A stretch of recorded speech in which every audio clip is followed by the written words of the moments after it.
All right, ladies and gentlemen, we'll bring our meeting to order. It's 6 o'clock.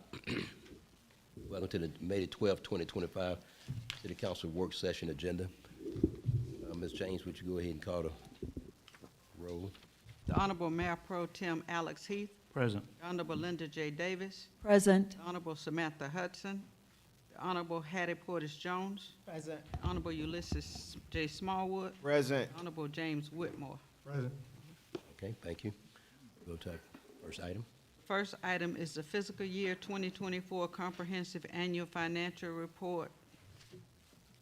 Good evening, Honorable Mayor and City.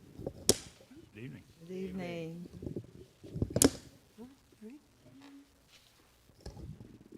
There we go, got it. Good evening, Honorable Mayor and City Council members. It's my pleasure to introduce you to Josh Carroll. He is the partner with Maulding and Jenkins, who has been doing the city's audit services since 2009. I'm going to ask him to come up to provide you with an overview of the audit that was completed for fiscal year 2024, which ran from October 1st, 2023 through September 30th, 2024.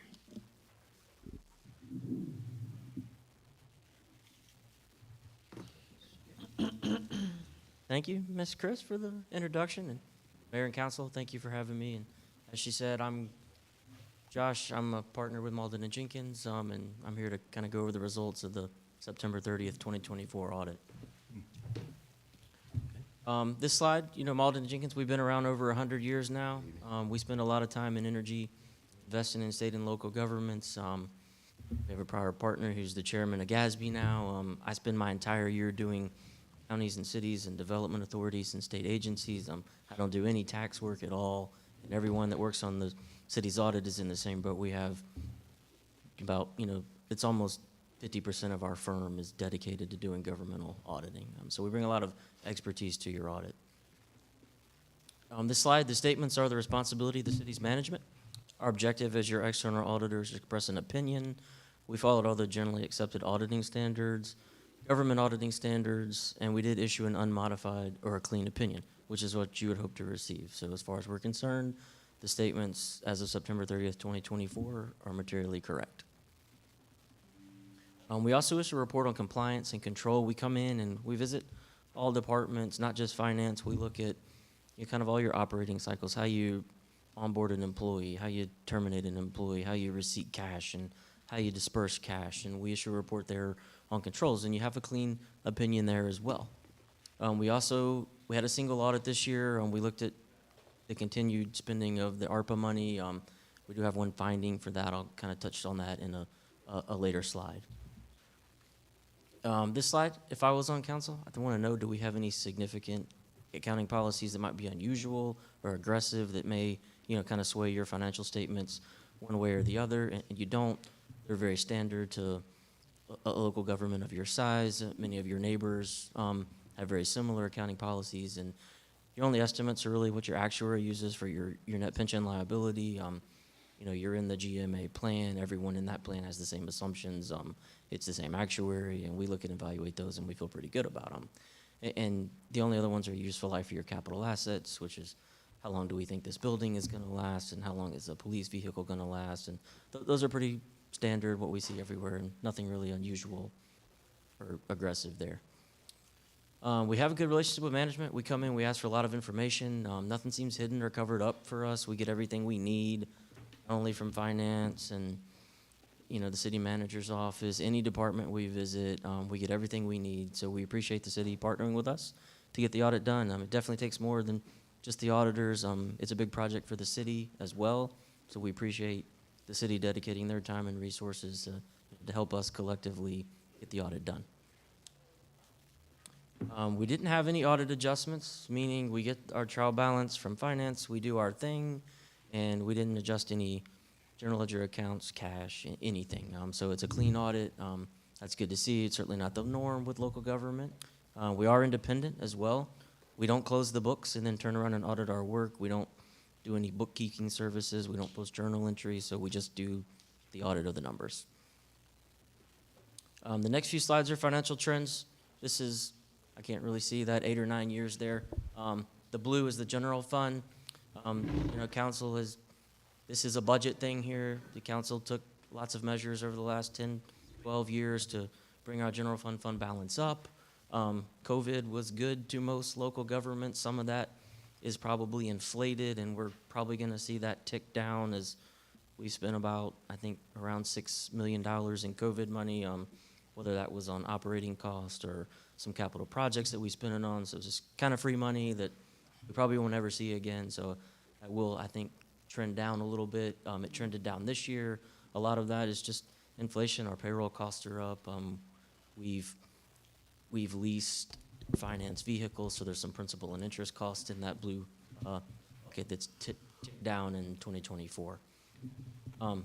This slide, this is probably the most important slide. It's your fund balance of your general fund, which is your main operating fund, and it shows, basically your liquidity and your fund balance as a percentage of your annual expenses. The GFOA is the standard setting body for local government. They recommend 2 to 3 months at a minimum, 16 to 25%, and the city's, well above 80% there. And like I said, the big trend up and from 20 to 23 is, we got a lot of free money from the COVID world, and we've pretty much exhausted all of that. So I would anticipate us to, kind of flatten out a little bit and come down.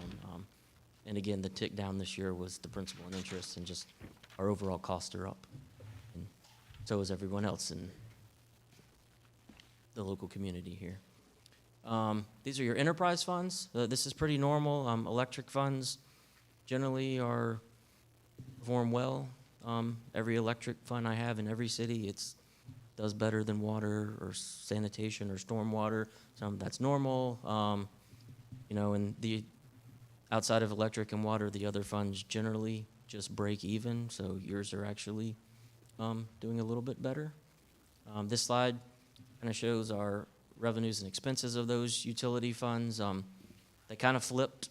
The expenses started to exceed the revenues. So I know council has passed some very moderate rate increases to address that. Inflation is a real thing. Costs have increased. I've seen this at just about every city that I audit. It's not isolated to Fairburn, certainly, but so those we seem to kind of be balancing out a little bit, trending back the other way in 2024. So overall, from a financial standpoint, the general fund's very healthy, and your utility funds are doing well. We did have one finding. This is kind of maybe almost unfair. It's the same ding from the prior year, but it's the same project, it's the same grant, it's the same money we were spending. So the federal guidelines tell us if we hire a contractor, we need to make sure they're not suspended or debarred from working with federal funds, and we didn't do that. It was oversight. We did check the website. The vendor you hired is not suspended or debarred, so that was a good thing. And I do know the city has taken measures to already correct this. We've amended our contract with this current vendor, and I know the city has been working on purchasing and procurement policies for a few years now, and so I don't think this will be present going forward, but it is kind of a repeat, kind of a double ding just from, it's the same vendor, the same project, and so we do recommend that we, try to get that corrected, which we're already working on. So, but, entire audit, that was our only finding. Like I said, we didn't have any financial adjustments. We don't have any internal control or segregation of duties issues, which if I was on council, that would be concerning to me because you have a theft of cash or asset. Everyone gets kind of worked up about that. You don't have that, so this is our one finding for the whole audit. And then we do have a few management points here. They don't make it into the audit report. We found these, they're FYI for improvements. The old outstanding checks, that has been there for a few years. The state of Georgia says if you have a check that's outstanding more than 5 years, you should either give it to whoever it's due to, contact them, or sheet it to the state and, let them try to find who the money's due to. So we kind of recommend we do that. Some of our clients that have this, they work with their attorneys to get that done, or they just kind of go through the listing one by one. We test disbursements. We test a sample of 25. We look at a check and make sure there's a supporting invoice for it. 1 out of the 25, the finance group wasn't able to locate an invoice, so we kind of recommend we at least keep those invoices for the annual audit period. And we did have one adjustment to accounts payable. We booked it. I didn't make it a finding because it was one invoice, but it's kind of a timing thing. we did services in, probably early September, and the invoice didn't come in until October or November, and it should have been booked into September, but we booked it in the next year. So we did adjust that, but it's just a timing thing. You paid the invoice, nothing went unpaid. It's not something I think you should be overly concerned with. It's kind of just an accounting nuance, timing difference. And it was only one, and I can't read that, but I think it was about 40 grand, somewhere in that neighborhood. So that's it from the findings and the management comments. We are a full-service CPA firm. We have a dedicated governmental advisory service group.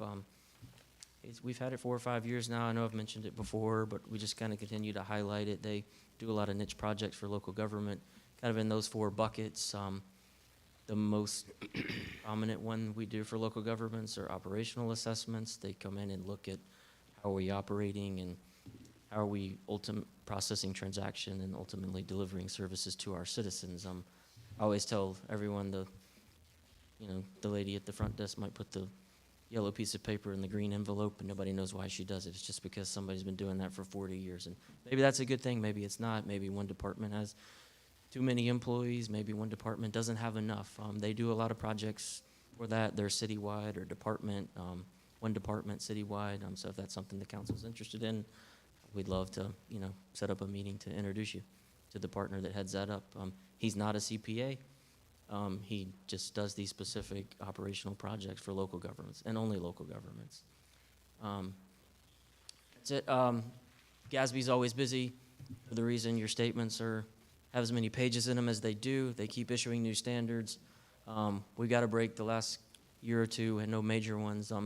GASB 101 will affect the city next year. It deals with compensated absences, which is, your accrued vacation and your sick leave. Currently, we're only booking vacation.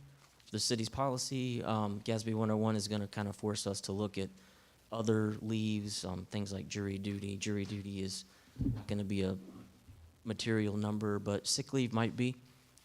So we may have to book a liability for your sick leave under this 101. I don't anticipate it being a big number, but that is the biggest one that's going to affect the city next year.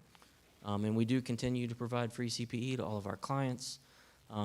It's 28 hours, it's free, they're virtual, so it's easy to attend, and most of the finance group has attended those, and we appreciate their attendance, and anyone at the city is welcome to attend. If you're not on our list, I can get you signed up. And that's it. It was a clean audit, and we appreciate the city working with us and dedicating your time and resources to help us get the audit done, and I'm happy to answer any questions.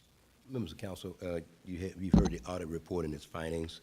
But at this time, we'll take questions. What I'd like to do, if you don't mind, members of council, just in accordance with procedure 9, rule 9, in particular, dealing with basically just staying of course with the agenda item. So in this case, any question members of council have regarding this report, if we can just stay germane to that, as well as one of the other corrections I want to ask, as I'm going back through all the procedure rules myself. There's a time limit set for members of council, per which all of us are aware. But in this case, I misinterpreted a rule in this case and integrated what is done during public comment to the city council in my efforts to try to make sure council could hear it, get a voice of anything they want to talk about. You have 5 minutes, and then you get, I guess, a total of 10 minutes, but do not transfer one council member to another member. So me and the city clerk has been working on trying to make sure I deal with that. So today, I just mainly want to make sure. Let's go ahead and any members of council got a question? Yes, ma'am. We'll hear Just a question to you, Mayor. I'm trying to understand what you just stated. Yeah, I'm just trying to make sure as I'm going back through the procedural rules, as again, I'm doing a complete review of it myself. We're trying to make sure as it relates to them. Public comment talks about transferring his or her time. That's not new, but that's not. And I was working today trying to make sure I can verify that's not normally the case. I try to give other members time to move in case someone's trying to make a point, but I'm trying to stay in accordance with the procedure rule, that's all. But so today, I just want to let us move forward right now. So just for my understanding, Mayor, I just want to make sure I'm clear. You just spoke about public comments, which we don't respond to. That is responded to by the Right. city administrator Yes, sir. later. And while I'm talking about that, months ago, I had mentioned any question that comes before this body for public comments, and the response is sent out by the city administrator, looking for that to be on the website, because many people, once they hear those questions, Correct, sir. they're curious about what the response is, and to this date, that has not happened to my knowledge. We'll deal with that. That's a great observation. I actually remember you bringing that up. All right, and then the second part is when you're talking about comments about those of us that are in this dais. Yes, sir. Okay, you're talking about first 5 minutes, we had 5 minutes, and then, of course, we can come back for another 5 minutes. correct. Did I hear you correctly in saying that we could not pass off our time to another? I'm trying to make sure that if I'm correct, that was the understanding. When I've been working on it all day trying to get an answer to that.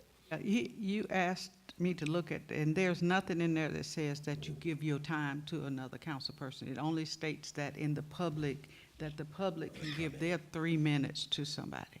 I think last time, Councilmember Smallwood said, well, I will give her some of my time, but there's nothing in your rules that say you get 5 minutes, you get 10 minutes to talk on a subject. You get 5 consecutive, and then you get 5 more minutes, so you get 10 Additional. minutes. So that's like So, a double I barrel, still have it. because there's nothing in it that, oh, sorry. He still has the floor. How many people are gonna redirect one person? Thank you. Just saying, I Thank still you. have the floor, thank All you. right, thank you. So there's nothing in there that states that you can do it, but there's nothing in there that states that you cannot do it. That's true. So why are we having this conversation now? Because if there's nothing in there that states you can't do it, then if my colleague hears my articulation of a discussion, and instead of cutting me off, my colleague is forwarding me his time to continue that conversation, still understanding that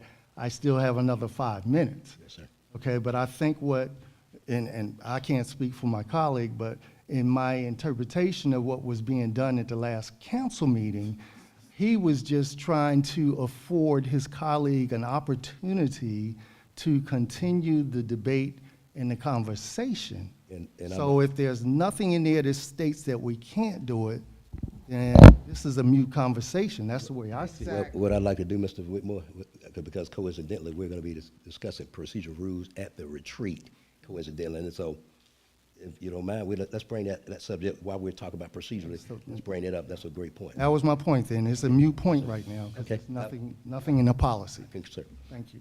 All right, any other comment? Go ahead, sir. You still had the floor, I think. Go ahead, sir. Sir, you still had the floor. No, I Okay. was going to deal with the, Go ahead, Good evening. How are you? Good, how are you? One recommendation that you did have in your report was about a whistleblower policy, bringing that to this body. And I just need this administration to take that recommendation from this report and implement it. It's been a year since we talked about that, and that's important that that's in place, especially if one of our vendors have made a recommendation that that will be a part of our policies. That's what I have to say. Procedurally, we can't choose what rules we're gonna follow and what not. That's all I have to say. Okay. Any other council, then I'll come, go ahead, Ms. Jones, then I'll come back to Mr. Yes. Good evening. I wanted to ask a question regarding the 457 checks that are still in our possession that we have not found the owners for. I believe that amount, that number was the same from the last audit or very close to the same. And so I'd ask our administrator if he could respond to why that number is still very high, that it is very close to the number that was in the previous year audit. And then thirdly, could you talk about what our procedures are in place to rectify this? Because we've talked about this now several times, and just want to know what we've done since the last audit. Absolutely, Mayor and Council. So the total number of checks is 467, totaling about $83,650, which is similar to what it was in a previous audit. These checks have been on the books for over 5 years. And so when speaking with staff, they said they followed a process a few years ago where they did send some of the checks, but they have not cleared it out in Encode, which is still showing that total. Under the previous finance director, we were starting a process to go through this. You have to notify or attempt to reach out to the individuals who the checks are made out to. You have to do that on multiple occasions. I think you also have to put something in the paper to let them know. And then we also, prior to sending it to the state. And so in speaking with Steve Garber, who prepares our audit prior to Martin and Jenkins, he says that it just kind of depends on each individual city to do their policy. Some cities may look at it as, yes, we want to clear this money off the books, but let's go through the process, because as long as that money is sitting in our account, we're accruing interest versus sending it to the state. But we were working through a process under Ms. Billingsley to get that started, and she was tasking that to one of her finance employees to start that process and notifying everyone who has an outstanding check that we currently have. Okay, so those were the same procedures from last time. And so you stated that we've started a process, yet we've not made any impact on that. And so that's a bit concerning. And so I would ask that you share with us what the policy is regarding that and a plan of action for actively reducing that number, because to have this same finding come before us in our next audit is unacceptable. So could you respond to that? So, yes, ma'am, we will finalize the policy options that Ms. Chris mentioned by the next meeting and have an update on what the policy is moving forward. For clarity, it wasn't a finding, it was a, Josh helped me out, it was a note at the end of the report, but it wasn't listed as a finding. That's correct. We will move forward with that policy and have an update for council as to how we intend to finish the notification process to the 467 individuals. It goes back a number of years because the state requires us to do that. So that policy will be finalized by the next meeting, and then we will have a timeline attendant to that policy in working through the notification to those 467 individuals, and then upon completion of that, then forwarding that to the state for their efforts. And could you also include in that policy that we will not hold a check beyond some reasonable year? 5 is not acceptable, 4 is not acceptable, 3 might be a consideration, but less than 3 is better. But I'm willing to consider what the standard is regarding that, but we should be seeing a rolling reduction in those checks being held by the city. Thank you. Ms. Davis, and then I'll come back to Mr. Whitmore. Go ahead. Okay, yes. I also had a major concern with the checks, so I don't want to beat a dead horse, but it doesn't look well, whether it's a finding or not, it doesn't look well to continue to come back with the same number of checks. So I certainly would appreciate administration for you all to get the policy together and present it to us. And also, I wanted to know, do we have checks currently coming in? How would you handle if we had a check that came in during the tenure, in you all's tenure, in the last 2 years? How would you handle that? And how have you, yeah.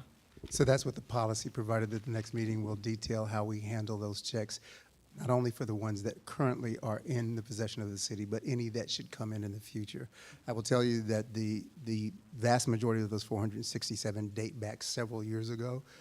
The instances of that happening moving in the last several years has slowed considerably, which is why that number is approximately the same as it was in the previous year, because it hasn't grown substantially. And so the policy will address not only the 467 checks that date back for several years, but also any that may incur moving forward. Okay, thank you.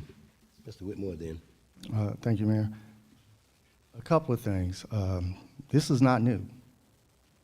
This is not new at all.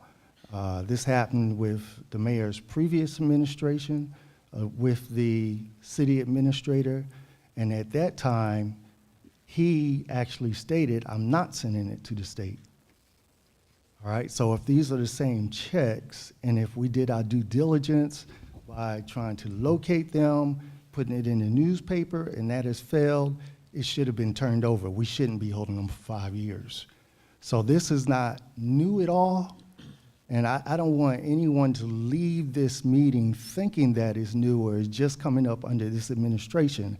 My memory serves me correctly, even at the beginning of this administration after the first audit, this was talked about and addressed, and it was supposed to have been taken care of. Now here we are almost 4 years later, and we still have the same thing. I appreciate the fact that now we're gonna look at the policy and make sure that this has been done or is being done, but we're late. It should have been done already. $83,680 for 467 checks. I mean, it's just like any other government entity. Once it's turned over, then it's up to the state to take care of that if we did our due diligence with trying to locate them, putting it in the paper, no responses, then move it on. And make the annotation necessary in the ledger so that this is moved off. This company has been coming to us for, you guys have been with us for over 10 years, probably close to 16. It was with the previous tenure of Mayor Avery, the previous mayor, and now another 4 years. So the same thing over and over again, it really isn't acceptable. Really isn't. Not for an agency of this size. That's huge. Moving on to my next question for you, sir. Okay. I noticed that in your presentation, you did notice that there was a payroll cost increase based on what you said. My question for you is what percentage? I would like to know what percentage of a payroll increase. And I'm gonna tell you the reason why I'm asking that question. Me and maybe a couple other people sitting up on this dais has been asking questions since August of last year about payroll and payroll salaries. And to this date, we have not received a satisfactory answer. And that's not good. Because anybody sitting up here on this dais, when he asks a question, we deserve to be answered. And that hasn't happened. And now you come in and you state the obvious that I have been saying since August of last year. So if you can research that and give me a percentage of increase that you see, and I would go back 4 years. Each year, I would like to know what that percentage is and send it to mayor and council. That's going to be some critical data which is needed to continue the conversation on this dais. I'm happy to provide that. Thank you. And then your presentation, some of the numbers, wasn't able to write them all down, but I see electrical was greater than $10 million, and water was greater than $8 million, and the other one was, there was one more. Yeah. Well, those are your, like, solid waste and stormwater sanitation. They're very small funds. So that's important too, because right now there's a conversation going on that would have been covered out of some of this money. We have, in this case, over $8 million, and we have not fulfilled our obligation as a city prior to a change being made. But that's for another discussion. That has nothing to do with you. But I'm glad that you presented that, because now it just opens up the Pandora box of additional conversation that needs to be had by this dais. So I appreciate that. Thank you much, sir. Thank you. Yeah, when it goes down to this check cashing, I mean, George is very clear. We don't have to create anything new when it comes to policy. The state of Georgia has a standard out there, and all we have to do is adopt it. And I know GMA also has a lot of the resolutions already ready to go. You can pull them and use them and implement them, and we can be in compliance, just that easy. The whistleblower resolution is right out there. Georgia Municipal Association uses it. The problem with efficiency in government is when you don't have the right pieces in place that describe and define the process, timeframes, then you have a gap of assumptions and things like this start to happen. Change management, when you have policies in place and resolutions, you're updating them. It's easy to manage change. This government has to get to a point, and no matter who's on this dais, that our policies will project a autopilot of this city being ran to a futuristic standard that nobody can change because the foundation has been laid. So when it comes to this check issue, the policy, we need a deadline on this. This is not a retreat conversation.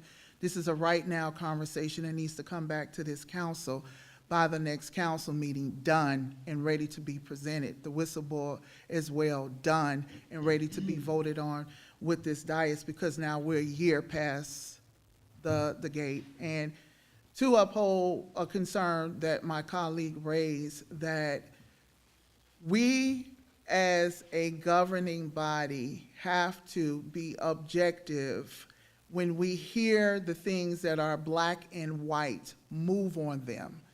It's not about who's saying it, it's what it is saying and how it will impact our city. So we are late in the game with a lot of things that should be done, and I'm just dissatisfied with what I am seeing and hearing. Thank you. Mr. Whitmore, and then, I'm sorry, actually, I have Ms. Davis, and then I'll come back to you, Mr. Whitmore. Go ahead. Thank you, Mayor. I just need some clarification on the new requirement of accounting procedures. Can you go back to that slide? I just want to know.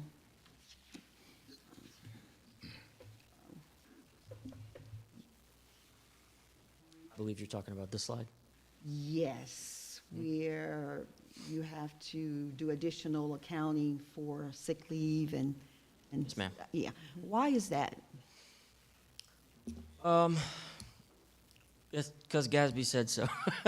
But, I mean, you know, Gatsby looks at all they have a lot of, people feed them a lot of concerns, and they feel like it's a legitimate liability that most local governments and huge, large governments, they feel like it's a liability that governments have, because employees they're earning sick leave and they're using sick leave. Whether or not it rolls over to the next year is, you know, another topic. And so it's a big number for a lot of governments, and Gatsby feels like it's a liability that readers of a financial statement would care about.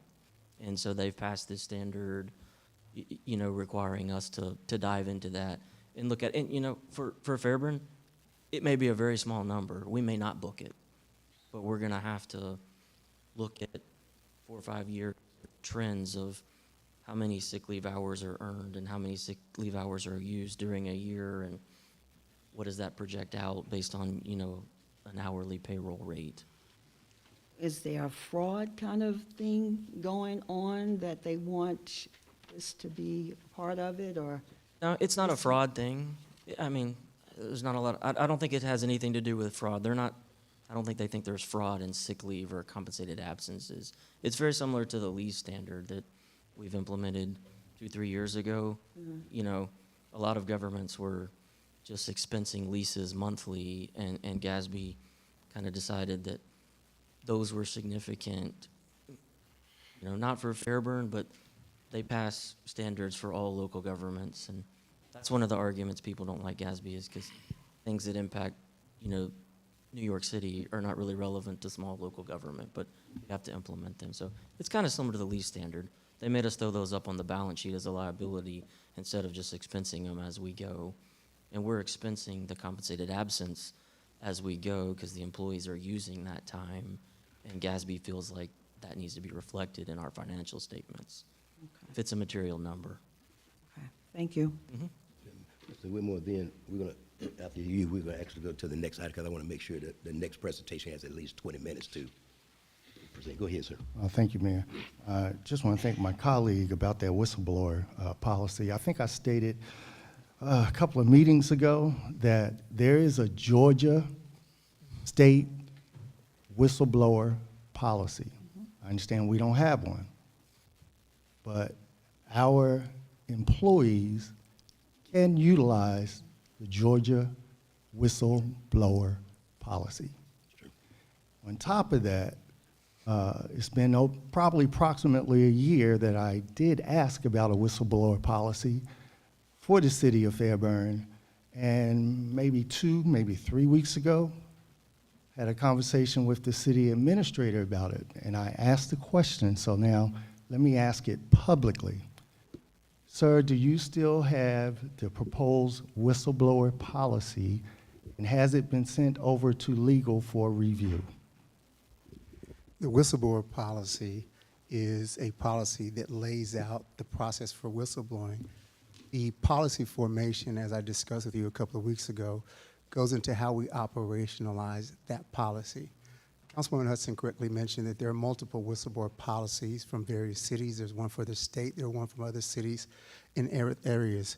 The operationalizing of that policy includes, once we approve the policy, it has to specify who is covered, employees, contractors, volunteers, elected officials, what types of wrongdoing are included in that policy, fraud, violations of law. When we originally discussed this, there was a request to expand it from not just finance concerns, but to any concern that a stakeholder may want to report. In addition to that, we have to finalize the reporting procedures, which channels to report, whether it's an anonymous hotline or written report.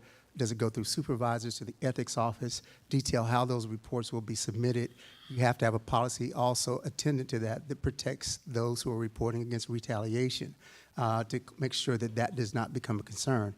Once those are in place, then you have to finalize the investigation procedures. How will those reports be investigated? On what timeline? Whose responsibility is it to investigate those reports? HR, the city attorney, some cities outsource that to external investigators. There are confidentiality safeguards that go along with the policy as well. Once all of those things are in place, it requires us to make sure that there is a sufficient training procedure and process so that all of our staff will know how to recognize misconduct, understand the protections, and know how to report so that people don't have undue concerns as to whether their confidentiality will be protected in that process. In addition to that, there are record-keeping and reporting standards that operationalize that to make sure we track those complaints and report them on trends and outcomes to both the City Council and anyone in the public who wants to know, and do so without violating confidentiality. Once we do all that, we have to commit to a regular reviewing and updating of the policy to ensure it remains effective and legally compliant. So, Councilwoman Hudson, you're exactly right. We can find a policy tomorrow on the internet. In fact, we've looked at several policies and have several that are in consideration. I expect to finalize this specific operational procedure within the next 90 days so that we can then begin implementing the policy and all of the operational things, just a few of which I just referenced, that are necessary to understand that once the policy is in place, it actually has to work. And whether it's confidentiality that's protected, whether it's an outside agency investigating, I won't recap everything I just said, but that has been where we've been focusing. So I agree, policies are out there, you can pull them quickly, but you have to be able to operationalize them in a way that achieves the goal of allowing employees to confidentially use that whistleblower policy. Understood. And you just read from your tablet, all that you just mentioned, all right? And the tail end of that, you said in another 90 days. You still didn't answer my question of whether or not it was sent to the city attorney for review. Based on our conversation, you said you believe it was, and my additional question was, how long has the city attorney had that document for review? So let me clarify what I was communicating to you in our previous conversation and tonight. The policy has not gone to the city attorney because we were finalizing all of those things. He needs the holistic policy when I send it to him so that he can do a comprehensive review. So all those things I just mentioned are attendant to the policy. Once those are done, it will go to the city attorney at that point for a full legal review with all of those elements included And at that point, we will be in a position to move forward with implementation. Thank you. And now let me cite my concerns. My concerns is that it's been almost a year and we have no policy. That's not good for the city of Fairburn. And sitting up on this dais, I got a confidential letter Yes. from an employee, whistleblower, okay, that's talking about retaliation and everything that's going on within the city of Fairburn, which you probably don't know about. I have it here. I have it too. Okay, so that's a major concern for me, not just for this one city employee, but for numerous city employees that I'm not finished yet, that I know about, that they feel confident enough to share it with me. There's only a couple of people on this dais that they're willing to do that with. I just happen to be one of them. And that's why I've been pushing this for over a year. And to now hear there's going to be another 90 days, I understand there's a process and you have to go through everything. But if I was asked the question, for the past 9 months, how long have you been working on it, reviewing it, and preparing it to the state that you have it now to even move forward? Yes, we have a lot to do in this city. And as administrator and assistant administrator, you have a lot to do as well. But there's certain things that's very much important, especially when the narrative that I hear coming from this government is that we don't have a problem. And I'm here to say we have a problem. So I want to be clear in that prior to this current effort that this administration and our office has undertaken, the city of Fairburn has never had a whistleblower policy in its existence that I'm aware of. So That's let's correct. be clear about how we arrived here. For years and years, there have been people coming through the city, both in elected and appointed positions, that never addressed this. So now our office has taken on that challenge when it was found, and it came to the discussion point because of a note in the last year audit by Marlin and Jenkins. That's what initiated the discussion. For years previous to that, no one had ever thought of a whistleblower policy. As it relates to the complaint you have, you're correct, I'm not aware of it. We have over 220 employees. At any given time, I'm sure there's an employee that has a concern, and that's why we want to make sure there's a whistleblower policy in place. But I would submit to you that one complaint is not reflective of every employee in the city. We want to deal with all complaints and make sure that we give everyone a fair process, a confidential process, to hear what their concerns are, and once that information is made available, we would relish the opportunity to address those concerns. And so understanding that you may have received something directly from an employee that wasn't shared with our office, I can't specifically respond to that. All employees know that they have the opportunity, even before a whistleblower policy, to express concerns. We deal with them all of the time. We deal with employee issues, concerns of all manner on a consistent basis. And so again, we will establish the city's first ever whistleblower policy and complete that process. While we've been working on that, I can't give you how many hours we put into it, but there have been hundreds of other issues that have also been worked on at the same time. I make no excuses. The policy needs to be completed, and we will get it done as quickly as possible. I said 90 days. If we can bring that policy to council prior to 90 days, we will certainly endeavor to do so. And I appreciate that. And my last comment is, I'm not going to sit on this dais and talk about what happened 4, 6, 10, 20 years ago. I'm talking about the current administration. Absolutely. This is the administration that we're getting a rash of complaints that's coming forth. Some are gone. They still complaining. Some, even now, currently, that I know of, are in fear of their jobs. Yes. Based on comments that came even from your office. But we can talk about that later, too. But the thing is that if we're not proactive in putting this policy together, and I hope it doesn't take another 90 days, because it's been almost a year, and to drag it, not use the word drag, to prolong it any longer is not good for the city of Fairburn, this dais or our employees that serve this city. Recognizing that One any follow-up, employee 30 may have a seconds. concern, I thank you for your input, Councilman Whitmore, and when we are made aware of these concerns, we will address them. I want to state categorically, and unequivocally, my office does not operate on intimidation or retaliation at any time with anyone. I recognize that someone may have a concern, and then when it's presented in a way that allows us to respond, we want to address those concerns at the first available opportunity. And you see, just, If you don't mind, because I want to get Ms. I Hudson. understand, Yeah, I 20. need to reply. Go ahead, okay. I do need to reply, Mayor. So I understand what you're saying, but please understand that the employees that have approached me are afraid. And that is not something that I take lightly. They are afraid. And I also will submit that there's two sides to every story, and my time is up. Ms. Gould. Real quick rebuttal. I want to be very clear. We can't make excuses about a whistleblower, but I want staff to know the state is going to trump. You can bring it in 90 days. If someone in this administration or this building needs to blow the whistle, they can do it through the state.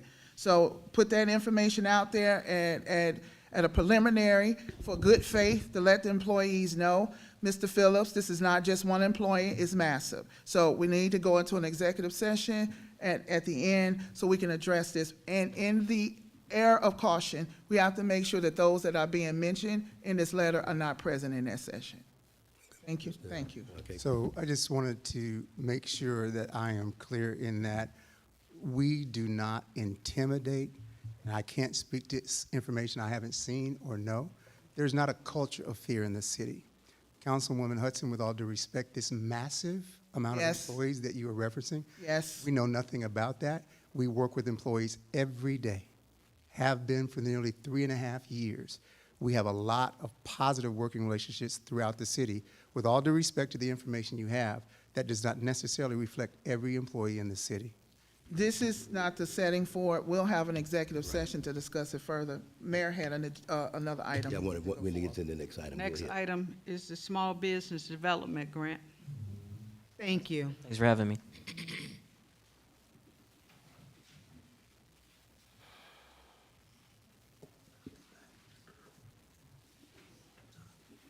Good evening, Mayor and Council.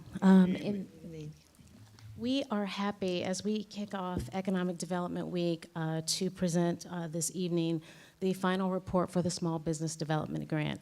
In the interest of time, I am going to cut through the speech, and I'm going to invite Ms. Robin Booth, who has facilitated the program. She has a great deal of experience, and her team, I believe, is on the call. Delbert Strawther and Samaria Kirkpatrick have been working with us entirely. So without further ado, Ms. Robin Booth. Good evening, Honorable Mayor and Honorable Council members. Yes, ma'am. Good First evening. of all, thank you all so much for giving our firm the opportunity to work with the city. We learned a lot about your small businesses, and we can say, and we're working with a couple of other counties and cities in Georgia, that it has definitely been inspiring. I can tell you, and I'll skip through that, this COVID money was once in a lifetime.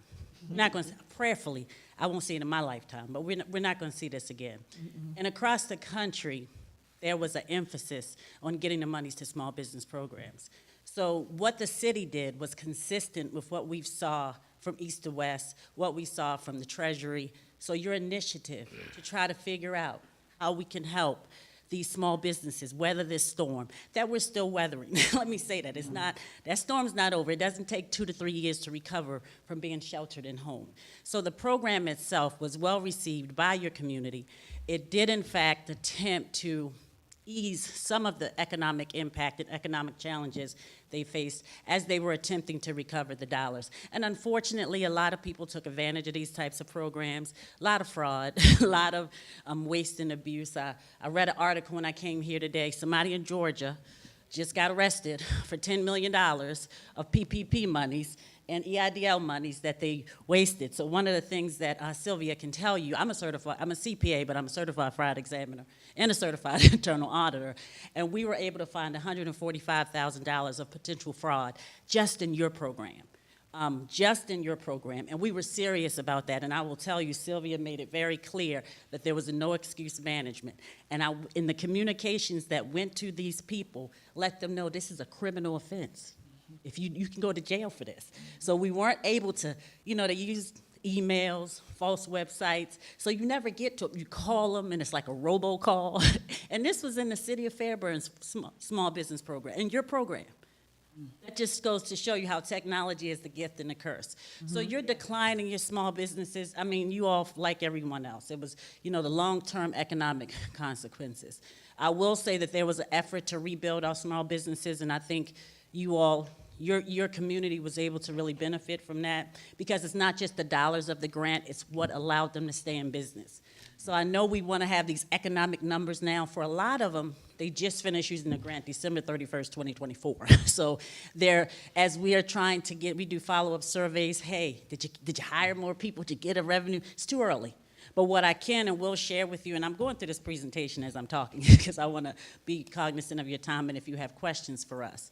So, but what the feedback that we've gotten though is that we've been able to stay in business, and that was not certain before they had these dollars. For some of them, they were ready to close the doors because they could not figure out how to pay that month's rent, how to keep that payroll, how to generate revenue by being able to maybe improve their facilities, maybe be able to get some new machinery and equipment, diversify a little bit of their revenue, and just being able to get those dollars have given them that opportunity. So we started with the program design. I came and met with you all.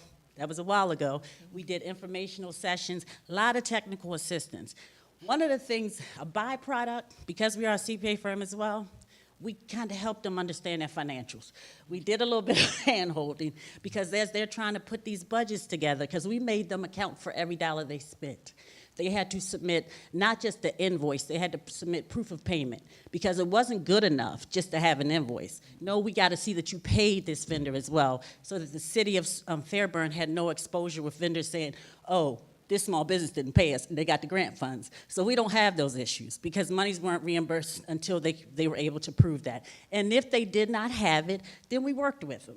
Then we contacted vendors when necessary. If an invoice looked tricky, we called the vendor. And unfortunately, on the front end, we were able to identify some fraud there. But once they got the grant, I think your small businesses really worked hard to have the documentation.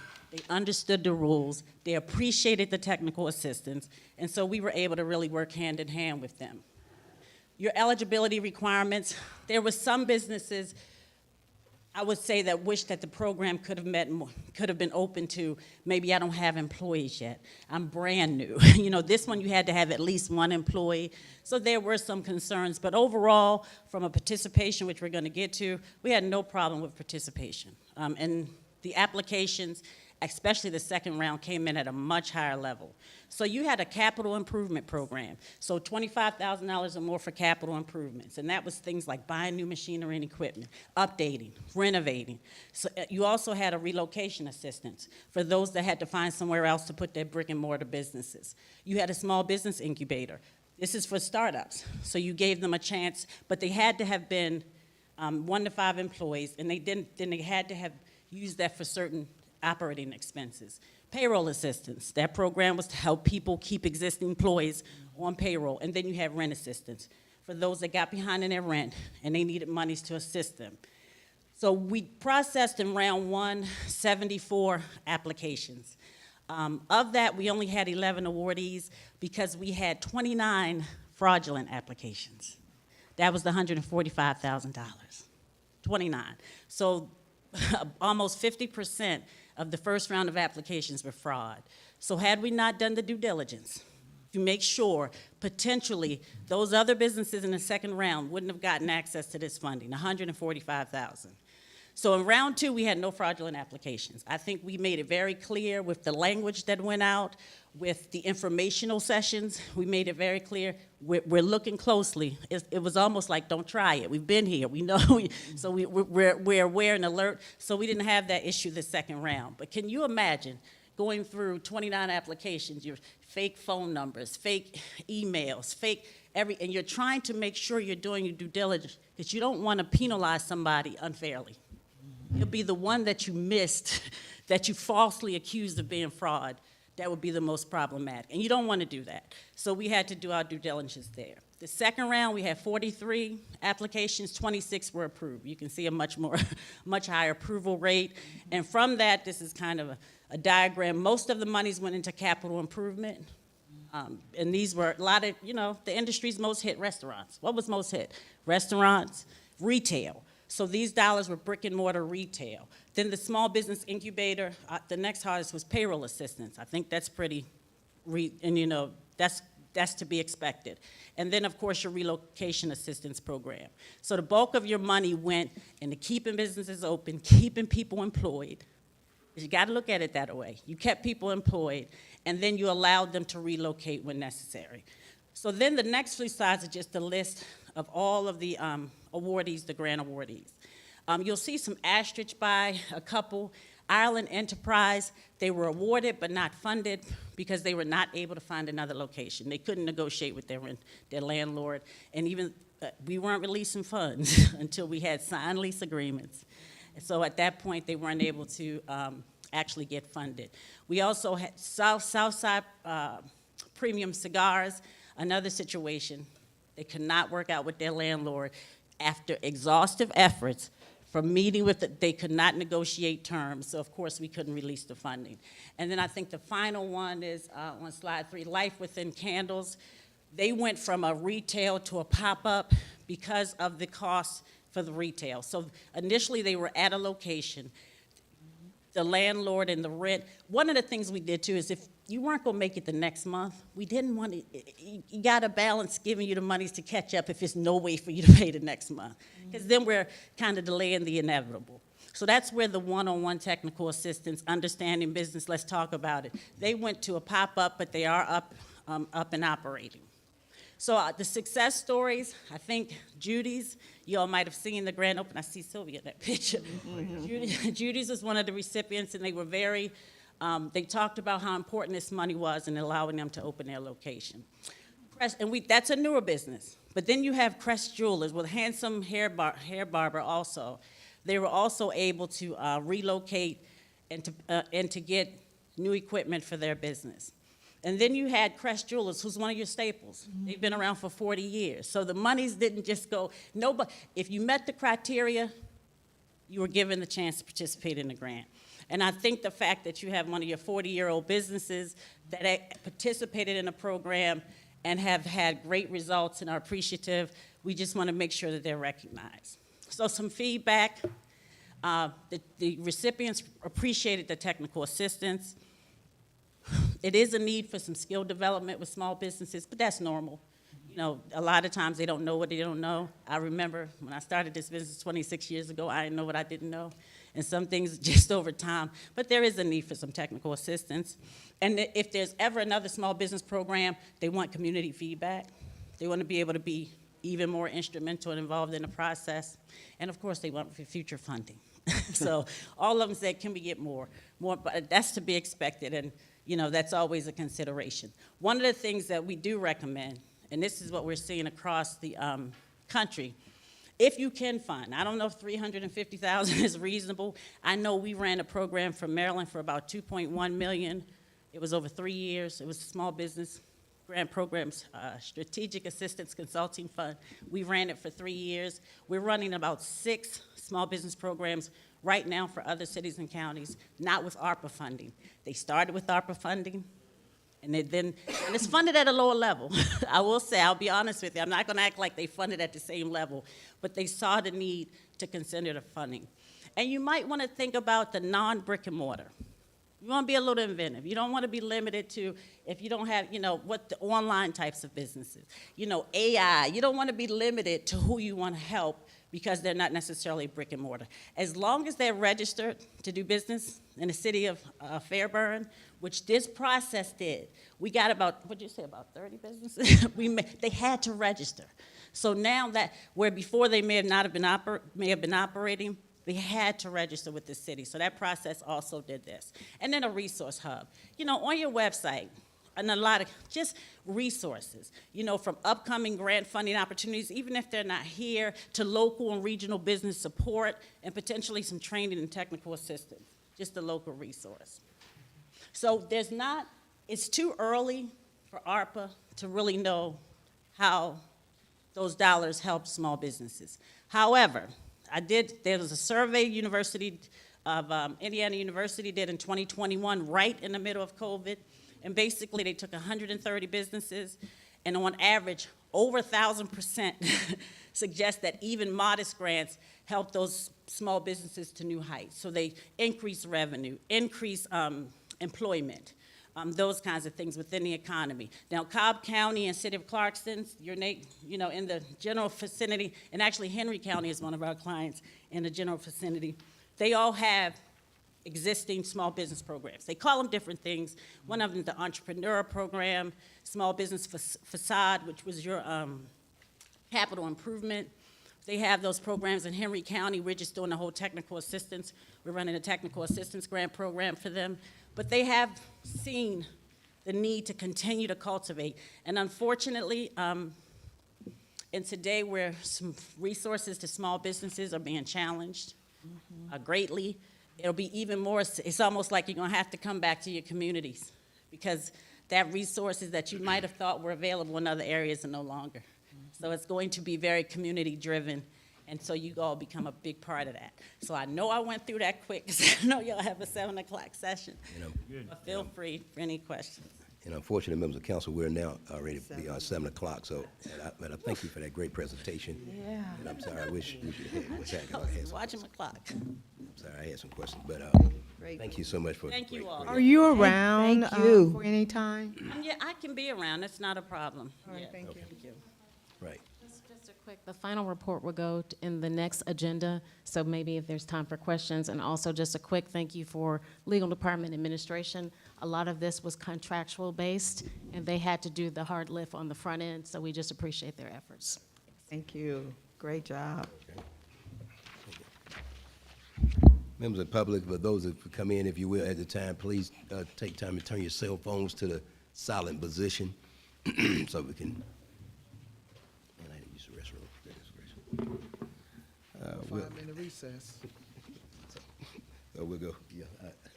Recess. And so what we'll do, in the middle of an item, I'll go. And so what we'll do, ladies and gentlemen, we'll go ahead and bring our meeting to order. Okay, Ms. James, would you go ahead and call the roll of council? Okay. The Honorable Mayor Pro Tem Alex Heath, Present. the Honorable James Whitmore, Present. the Honorable Ulysses J. Smallwood, Present. the Honorable Samantha Hudson, Present. Honorable Hattie Portis Jones, Present. the Honorable Linda J. Davis. Present. Mr. Mayor, you have a quorum. I do need to tell you that the pastor will not be here tonight for the invocation. So, in this point, if we all can stand, we'll actually do the invocation. Father, we come before your presence with thanksgiving. We enter into your course of praise. We ask that you bless this city council meeting tonight.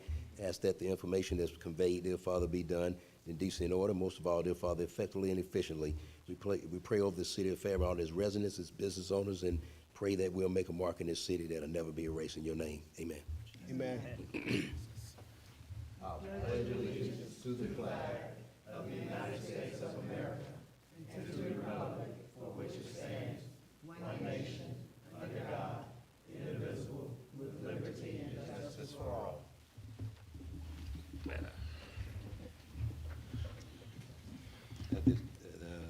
We don't have any presentations.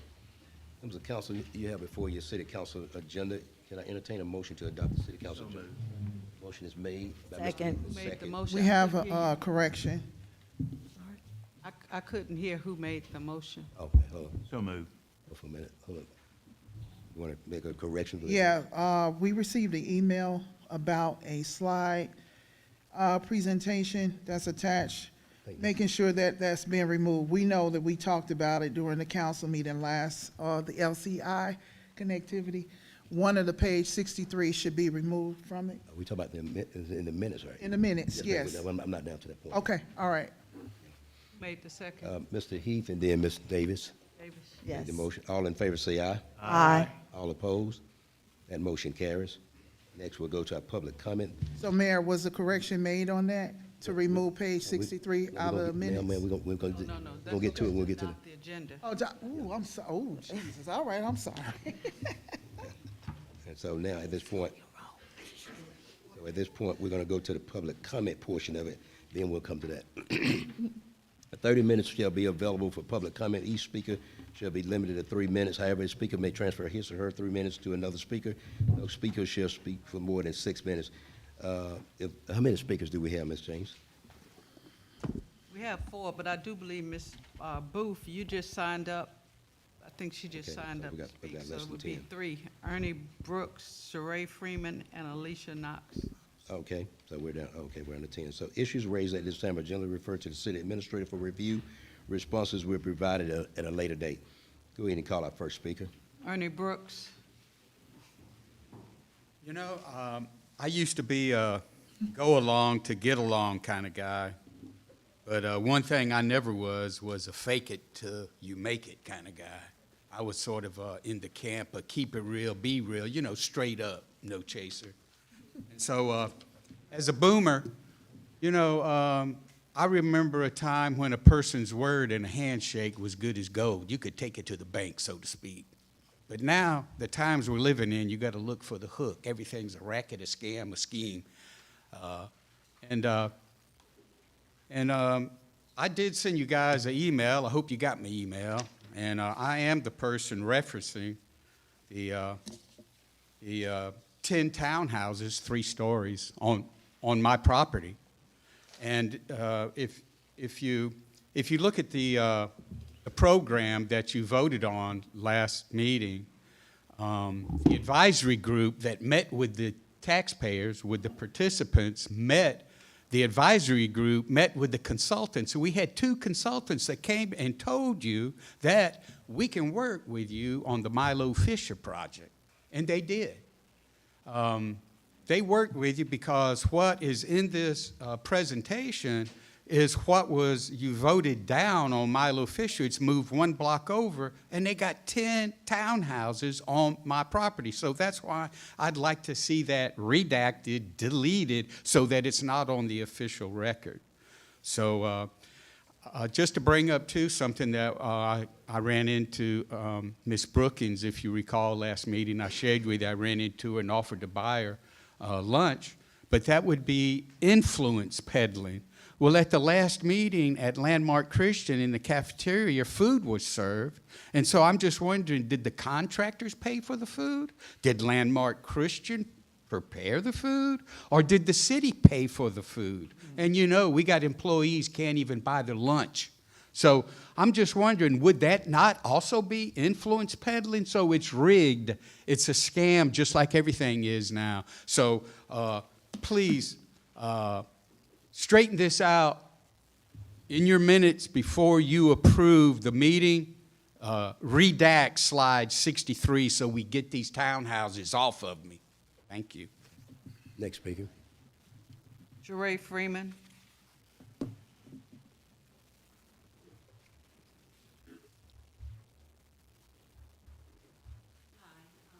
My neighbor is with me as well, Alicia Knox. Good evening, Mayor, council members. Evening. Staff. We thank you for the opportunity to speak tonight. We're here respectfully to challenge part of the city signage ordinance, specifically the prohibition of neon and illuminated open signs, Highway 29 overlay district, and other commercial areas. While I understand the intention of maintaining a certain visual standard, this regulation is doing more harm than good, especially to small, locally owned businesses that rely on drive-by visibility. The current code strictly prohibits electronic and digital signs in this area and restricts internal and external illumination, except under narrow residential exceptions But businesses, unlike subdivisions, do not have the luxury of being hidden from plain sight. They need to be found, and neon signs are one of the most time-tested, affordable, and effective tools for doing just that. This is not just about aesthetics. This is about survival. It's about ensuring business owners can clearly let customers know they're open and ready to serve. Paper signs, no matter how creative, simply don't compete with movement of traffic or changing daylight. I'm advocating, and we are advocating, not just for business owners, but for the public.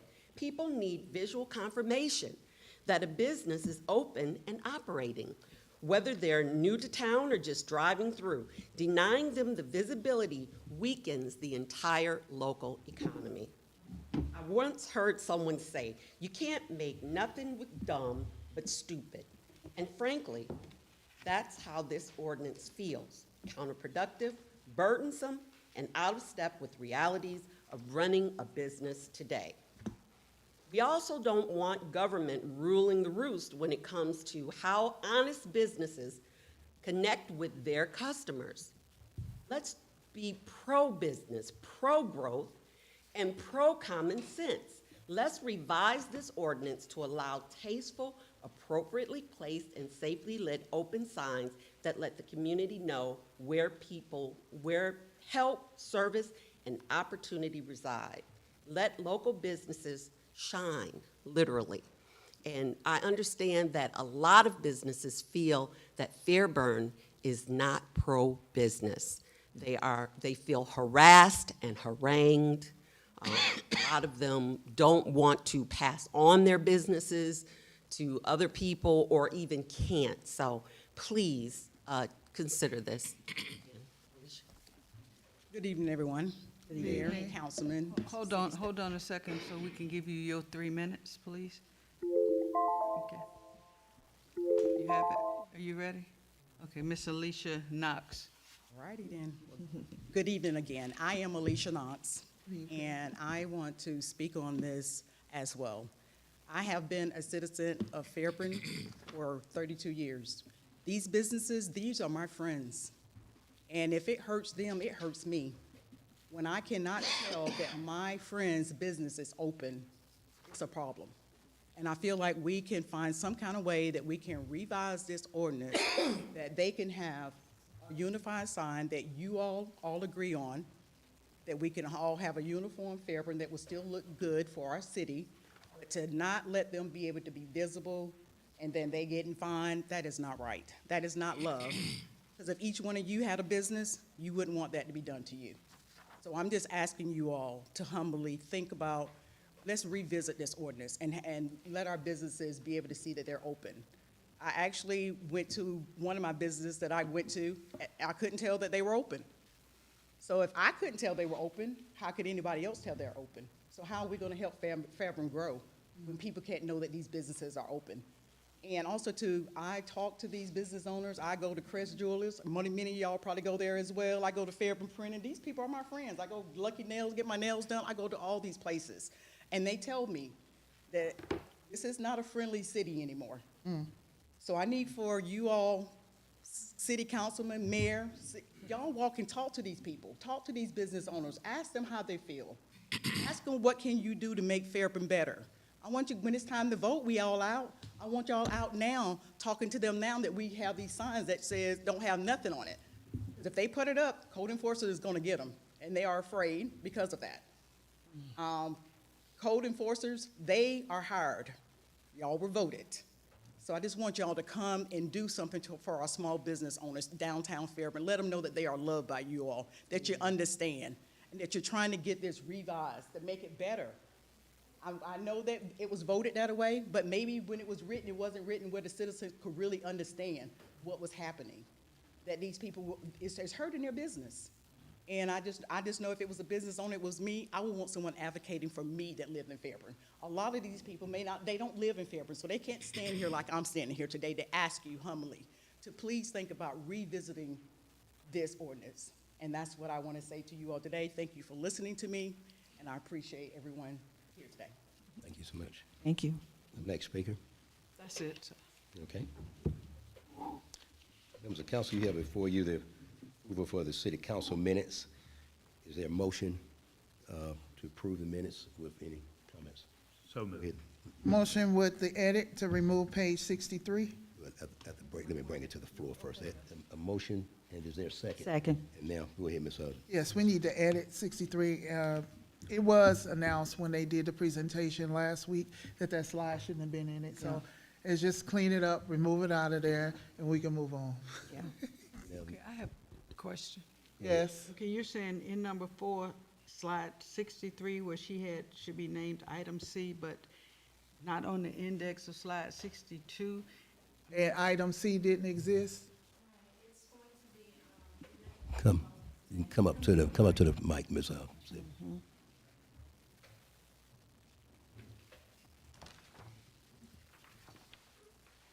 Mayor and Council, the item being referenced is on the LCI Gateway Connectivity Study. Slide 63 had townhomes in the wrong place. That adjustment is being made. In fact, we met with consultants today, and those changes have already been made. Slide 63 will be removed, and you will not see the townhomes in the wrong area. Do we need to bring the report back, or? No, but the question is this: these are the changes that you had listed for to be changed. So are you saying that 4 should not be in the minutes at all, that we need to take that out? Because you had it listed as a change when they adopted it, and it said that this report will be updated to reflect A in the legend instead of C, which displays the correct housing category. Exactly. These are just the changes that you had listed. Exactly. So what was read into the minutes were based on the question that Mr. Brooks submitted. And we answered his question by saying that A, it was listed as C, C would be removed, and A would be added. Okay, so that's what's in the minutes, is what she had listed. So you all want what she had in here taken out?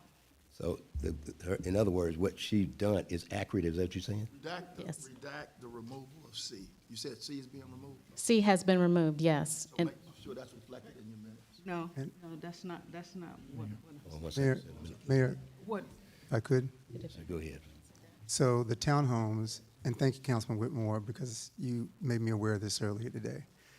The townhomes in that email that Mr. Brooks was concerned about, at least in his email, was the ones on Cole Street. Is that correct? And what Ms. Abernathy is explaining is that was a mistake. They should not have been there. And that needs, the amendment that she talked about at the last meeting was to remove that page, have it corrected so those townhomes would not be on Cole Street.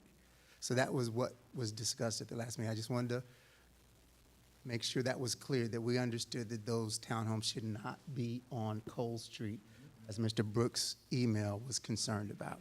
can you see this? yes. Okay. Hold on one second. I want to make sure she understands before you. I'll put a substitute motion. Yeah, okay, good. Go ahead, Mr. Mayor, I'd like to put a substitute motion in that we hold approval of these minutes until everything is executed correctly, and we can approve it the next council meeting. Okay, is there a second? Second. Okay, can I, Yes, ma'am, go ahead. I understand what you're saying is that you're making changes to this. But what is in the minutes is what you said last month, that you were going to, changes that were going to be made. That's why they're in here. You stated that you were, slide 63 will be from Cole Street, which is currently, and it would be to Pine Street, misidentified as Milo Fisher. These were the changes that you cited in the minutes last meeting to be changed. So it's not. Why is it So being? the corrections have been made? Why is it being? The corrections should be made. Hold on, ladies and Corrections will not be made in these minutes. These minutes are just reflecting the changes that were read into the record at the last meeting. So when she read this to say that it will be changed, but these were all changes that were read into the minutes that have to be done, not that have been done. She was saying this has to be corrected. That's why they're in the minutes. These 4 changes, So it's being there. approved subject to those amendments. Amendments. right, you It's all, approved subject to If those. you're making a motion, amend the motion in this case, you all made a Make a motion motion to to- adopt it with the changes that she read into the record. right. So in this That's case, what those the original changes motion are. that's on the floor right now is approved, it should say with the amendment. I'm trying to make sure the motion is accurate. Minutes reflect the changes. So the minutes are already Reflect. correct with what needs to happen, is what she was saying. Minutes reflect. So it's the really, changes. but if the motion comes up now, it's gonna take that away, is what, Right, the minutes reflect what was said in the last meeting. right, it's which already. It's already changes- straight. Which It's are already changes fixed. that have to be made. Okay. And going- he's So in this making case, the so in this change to case, so in other words, 63. the withdrawal of the original motion, in this case, the motion, Right, they only cited what she are read you willing to into withdraw the your motion, Ms. record Hudson? last time. Move forward, that's the question. Are you willing to withdraw your motion? Sure, so we don't have no issues with, I just want to make sure that it's correct, that's all. If it's correct, I can withdraw the motion. Yeah. Okay, so Alright. is there Substitute motion. Right. a substitute? And it's, he Well, did. it never got, it never I got. put in the substitute motion and it was second, right? So my comment would be, let all the official changes take place, make it verifiable, and then bring it back and approve it next meeting. but it What's the can't problem? until it- I hear what the clerk is saying, but So what here's I'm the- saying Here's is, the question, it's already been, go ahead, finish what you're saying, then I'm gonna take a vote on that substitute motion, we'll go back. there was so much confusion just with even the conversation. Yes, sir. Okay? In my mind, and I believe in the KISS concept, Go ahead, keep keep going. it simple, right? So why don't we wait until, she just said that she met with the consultants, things is being corrected. So what's the harm in waiting until next meeting where she can verify it's corrected and we vote upon it? It's not a problem. The It would motion, not change these minutes, Councilman Whitmore. I hear what you're saying, but there's so much confusion right now, ma'am, is what here's- I'm saying. so here's the question, a motion has been made, a substitute motion to hold it to the next meeting. Second. It's already second. It's already seconded. It's already, all in favor say aye. Aye. All opposed? Oppose. Oppose. That motion carries, okay? Now we're now to the regular agenda. Okay, The first item is a Meadow Glen final plat. Is a request for mayor and council approval of the final plat for the Meadow Glen plat located at Highway 74 and Meadow Glen Parkway. Good evening. Good evening. Good evening. Item before you is a simple subdivision plat. It's located in front of Meadow Glen. If you recall, this is the mixed-use project that was approved. The applicant has not started construction. There is no infrastructure that has been installed. This is simply a way for the applicant to show the actual parcels. This was previously a older development that was a part of a planned development, and the parcels have been since subdivided, but they don't have anything to actually reflect those changes. So they're asking to show the modifications to the property line so that they can move forward with civil plans, get those before our engineers, and start actually putting in building plans and all those items that were presented as a part of the rezoning. But before any of that starts, they need to be able to actually show the property boundaries. I have larger copies if anyone needs one. I'll take it. members of council, you have before your request for mayor and council to approve the final plat for Meadow Glen plat located on Highway 74 and Meadow Glen Parkway. Is there a motion? So moved. Is there a second? Second. Any questions or comments? I have Go ahead, one quick Ms. Jones, and follow-up. then Ms. Hudson. Go ahead, Ms. Jones. Ms. Brookins, when were those changes approved? The changes to the, Yes, that reflect the modification in the new maps. it's the item before you now, so they haven't been changed, it's one parcel now. Well, it's two parcels, and they're trying to show the proposed tracks now.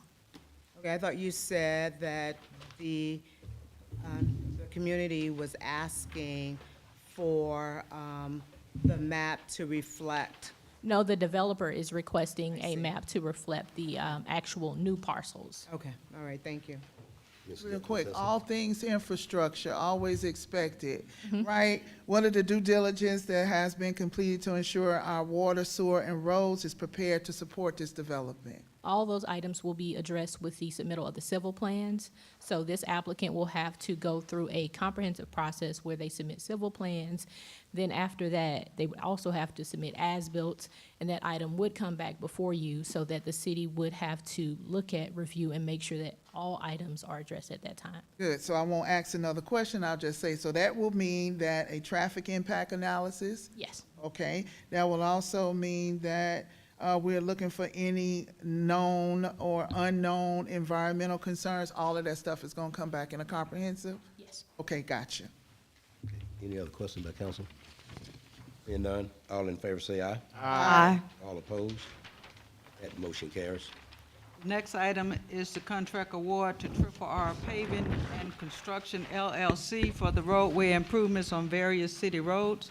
It is a request for mayor and council approval of the contract award to Triple R Paving and Construction for roadway improvements, the road project for the bid amount of $1,688,078.85. Good evening, Mayor and Council. Good evening. The invitation for bid was advertised on March 26, 2025.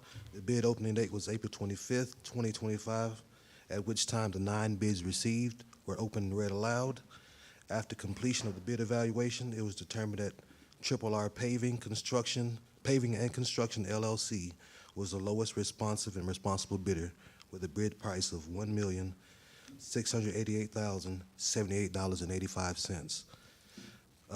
The project expenditures will come out of the grants fund. Well, the first $224,000 will come out of the grants fund for the LMIG. We got an LMIG award this year. And the second $275,000 will come out of the LRA grant. We won a grant, the LRA grant this year as well for $275,000. The add alternate amount, which is $167,592 for the VFW paving, will come out of capital projects, and the remaining project expenditures, which is $1,021,233.45, will come out of T-SPLOS funds. As such, staff is recommending mayor and council approve the contract award to Triple R Paving and Construction LLC for the roadway improvements on various city roads project for the bid amount of $1,688,078.85. Members of council, you have before you item number 3, award of a Triple R Paving and Construction LLC for roadway improvements at various roads. Is there a motion? So move. Second. Any questions or comments by council? One Go ahead, question. Ms. Specifically, how did we prioritize this road improvement? We do a pavement evaluation, and those found to be in the most disrepair or moved to the top of the list. Is that an annual, every other year, or? We do it at the beginning of the T-SPLOS year, so it's a list that was done at the second T-SPLOS, so those roads fall at the highest priority list for T-SPLOS 2. And should we be anticipating any more road improvements as it relates to residential? Every year. Every year? Okay, Ma'am. thank you. Oh. I'm sorry, somebody else to my right. Go ahead. Yes, as a follow-up to that, are you able to delineate all of the roads that are included in this bid that will be resurfaced? Yes. Thank you. You want to Yes, read them please, out? for the record, please. Okay. So this is an open-ended contract as well, so I can add additional roadways to the project list if it comes in under budget. But for right now, we've Well, identified. before you go there, then, you're using T-Splash dollars. LMIG, Yeah, LMIG, T-Splosh. LRA, and T-SPLOS. Yes, and for T-Splosh, we were required to prioritize or submit our priority road that would use those funds. Have we modified that list at all from the original submission? We don't have to submit anything. We just do it for our own purposes. We do Okay. a pavement evaluation to allow staff to identify which roads are in disrepair that meet the highest priority for resurfacing. Okay. All right, if you'll read that list then, please. Thank you. Strickland Street, SD Street, Barton Street, Fairview Drive from Shaw Drive to Elder Street, Muller Street, West Campbellton Street to Dodge Street, and Muller Street from Dodge Street to Strickland Street, Dodge Street from Muller Street to West Broad Street, Renaissance Parkway, the section that we just received as a donation from the end of the park and ride into, what is that, Oslo? Yes. Yes. To Oslo. Magnolia Lane, Spruce Circle, Silverleaf Circle, White Oak Way, Somerset Hills, Vintage Court, Broadmoor Way, Eagles Walk, and Castle Rock. Okay. And did I hear you also mention VFW? And so that's paving of the driveway or parking area in Parking lot, front? right, that's in the Duncan Yes. Park. So that was bid as an ad alternate. Okay. Could you explain what that is? An ad Ad alternate alternate, yes, is please. something we included in the bid. So those roads that I identified were the base bid. The ad alternate is an add-on, so the bids came in under budget, so I'm requesting that we approve everything. Right, so We have adequate the bids came in under budget, so there now is additional dollars available to add the ad alternate. So if the bids came in high, then I would recommend the base bid only. But because the bids did come in under budget, I'm recommending both the base bid and the ad alternates be awarded. Okay, and the total amount, or the 1.688 million is enough to cover the ad alternate as the base plus the ad alternate? That's correct. Okay, all right, thank you. Ms. Davis? Yes, thank you, Mayor. Just for clarity, the cost of this, you have under the budget impact is the 1,688,078.85. Yes, ma'am. Okay, so what is coming out of the capital improvement budget is only 167,592.18, right? That's correct. The rest is the grants and the. 2 grants and T-Splosh. Okay. So would the budget impact be that amount, or what are you including in the 1 point? Collectively, yes. Collectively, yes. I mean, it wouldn't impact the general funds. Only 167 is general funds, but the rest, but that's comprehensively what the budget impact is. Okay, all right. Okay, thank you. Yes, ma'am. You got a question, Ms. Whitmore? No, gotcha. Seeing none, all in favor say aye. Aye. All opposed? That motion carries. Thank you. The next item is the Georgia Municipal Association voting delegate. This is a request for mayor and council to approve a voting delegate for the 2025 annual business meeting in Savannah during the annual Georgia Municipal Association conference. It was a council year before you, the Georgia Municipal voting delegate. In this case, is there a motion? So move. Is there a second? Second. And I guess my question would be, I need a recommendation for, normally, I just let the mayor pro tem, but I need a recommendation. Well, I just had a question. Yes, ma'am. Go What's the criteria we're using to select the voting delegate to ensure the city's interests and effectively be represented? What have you guys done in the past? Actually, I think several, Mr. Whitmore, I think you did it once, did you? Yes, I Ms. have. Jones as well, Yes. as well as. Yes. Yes. And so that was just, in this case, we normally just let a member of this body, in this case, the Are mayor. we pro tem. volunteering or are we selecting? I'd like to I make a think the mayor pro, recommendation. okay. Well, actually, she actually has the floor, so do you want to amend your motion, or you want to make a recommendation? It's not a motion. It was for discussion, right? It was just a motion. It didn't tell me who. I have to send back who the voting delegate is. Okay. So in this case. I was just trying to clarify how we did it before. So would anybody want to give any feedback? That's. Yes. Go ahead, Mr. Whitmore. Yes, so as the voting delegate, GMA They are the ones that have been going up to the Gold Dome. They've been negotiating or not negotiating. They have been the, I'm trying to think of the word. Lobbyists. They have been the lobbyist advocate for all of the cities that rest up under the umbrella of GMA.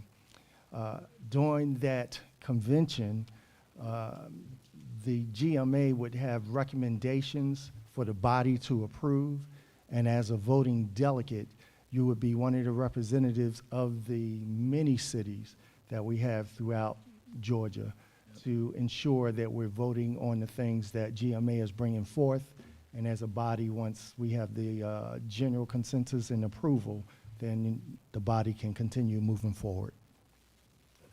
This year, they will be voting, you'll be voting on the bylaws, so I have, whoever it is, I have an email I'll send to you. I need a motion with a name in this case. I move that Mayor Pro Tem represent Is there a the second? city. Is there a Second. second? Okay, any questions or comments? Seeing none, all in favor say aye. Aye. All opposed? Oppose. That motion carries. Okay, next item. The next item is GMA Parade of Flags. It is a request for mayor and council to decide if they will participate in the Parade of Flags and which elected official will carry the flag. I move that Mario Avery carry the flag. Thank you, but I'm not sure I'm gonna be coming from the U.S. Conference of Mayors. Thank you. You the leader. Yeah, yes, ma'am, and in this case, actually, I'm gonna be coming from the U.S. Conference of Mayors, coming to GMA, so I'm gonna have to ask for another person. I'd like to recommend Councilwoman Samantha Hudson No, to ma'am. carry the flag. Second. Parade of No, flags. ma'am. All in favor? Aye. You beat me to it. You beat me to it. Carry a fan, I carry a fan. Where them fans at? Carry that flag. I heard that flag heavy. It is. No, I I almost can't carry whacked that. somebody last I'm gonna have to decline. Is anyone? So Smallwood, I won't be there that whole time. I have that let same them do thing. both. do both. Yeah, he can just do both. You don't want me You doing it. recommend them? I recommend Mayor Pro Tem to carry the flag. Is there a second? Second. All in favor say aye. Aye. All opposed? That motion carries. That's good. Go to the Next report. item is the approval of the estimated 2025 rollback millage rate of 8.0 mils. This is a request for mayor and council approval of the estimated 2025 rollback millage rate of 8.0 mils. Good evening, Mayor and Council. Good evening. The certification of an estimated rollback rate is an entirely new process required by the passing of House Bill 581 and further clarified by House Bill 92. 581 was passed in 2024. House Bill 92 was passed in the most recent session in 2025. It is different from the customary millage process because HB 581 requires an estimated rollback be presented on the notice of assessment that is distributed to property owners in mid-June, as determined by the Fulton County tax assessor. State law requires certification of the new estimated rollback rate by the city at least 15 days prior to the notice of assessment distribution. Unfortunately, digest data, assessment values that we typically receive later in the year, because we normally do our rollback rates, as most of you are aware, during the budget process in August and September. But because the new bill requires us to do it at this time of the year, assessment values that we typically receive later in the year are not available. To help calculate a rollback and provide the estimate by the end of May so that the county can distribute its notice of assessment by mid-June, it requires the cities to certify a rollback rate at this time. That's why the new requirement is referenced in the guidance as a estimated rollback rate.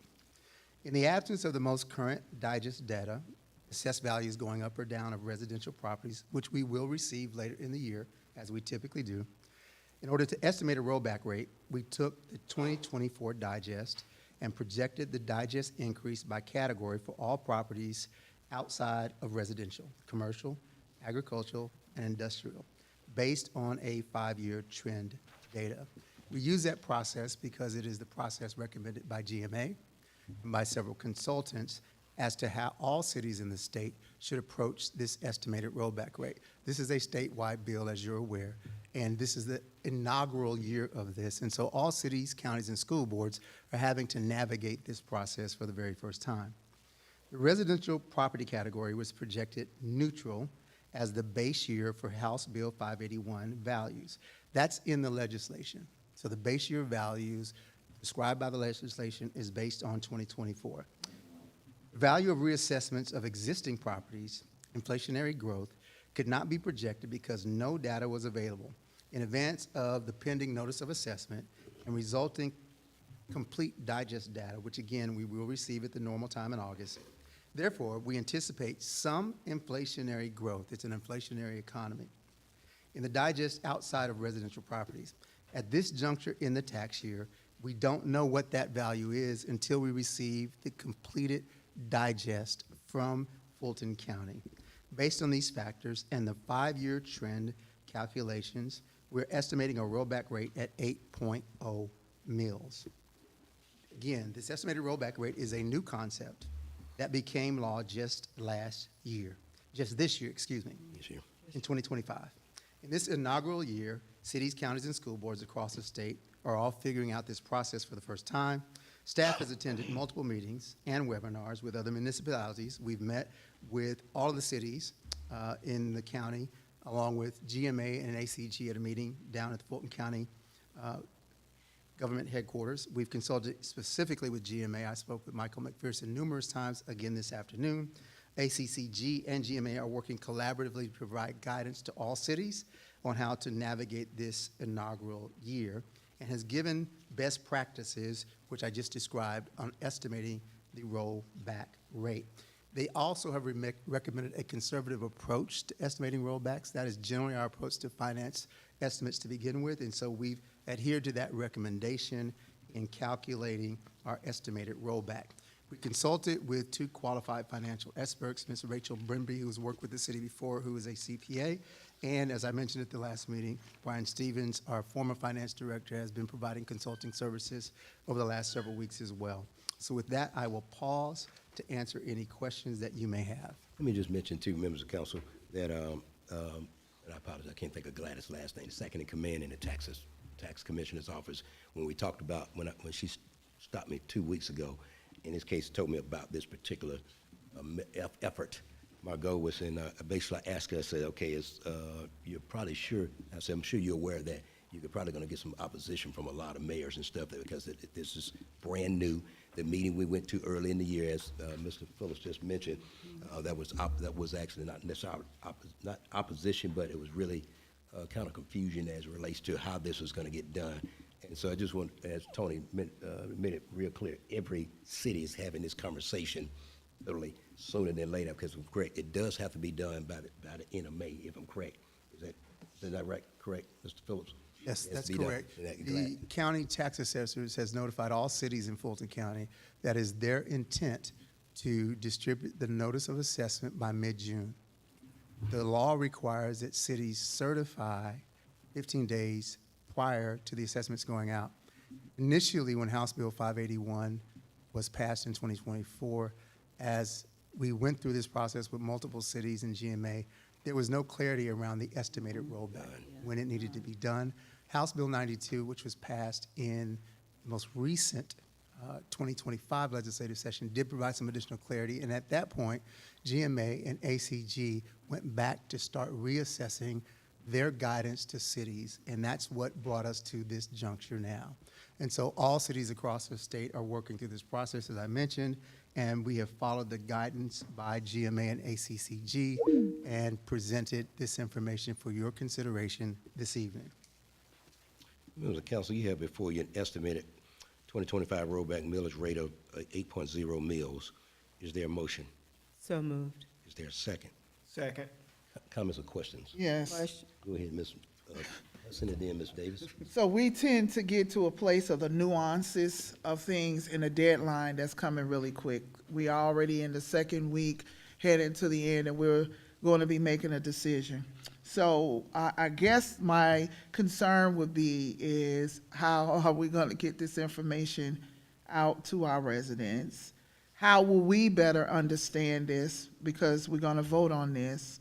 How does the proposed rollback rate compare to the previous year's millage rate?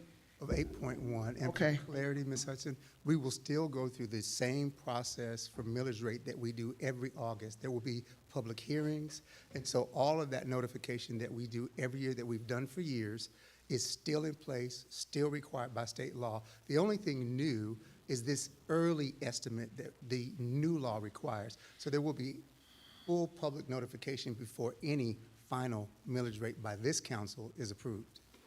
We had a millage rate hoopla last year. So we gotta get something in play, even with what we're already doing with our residents. We got them engaged for the comp plan.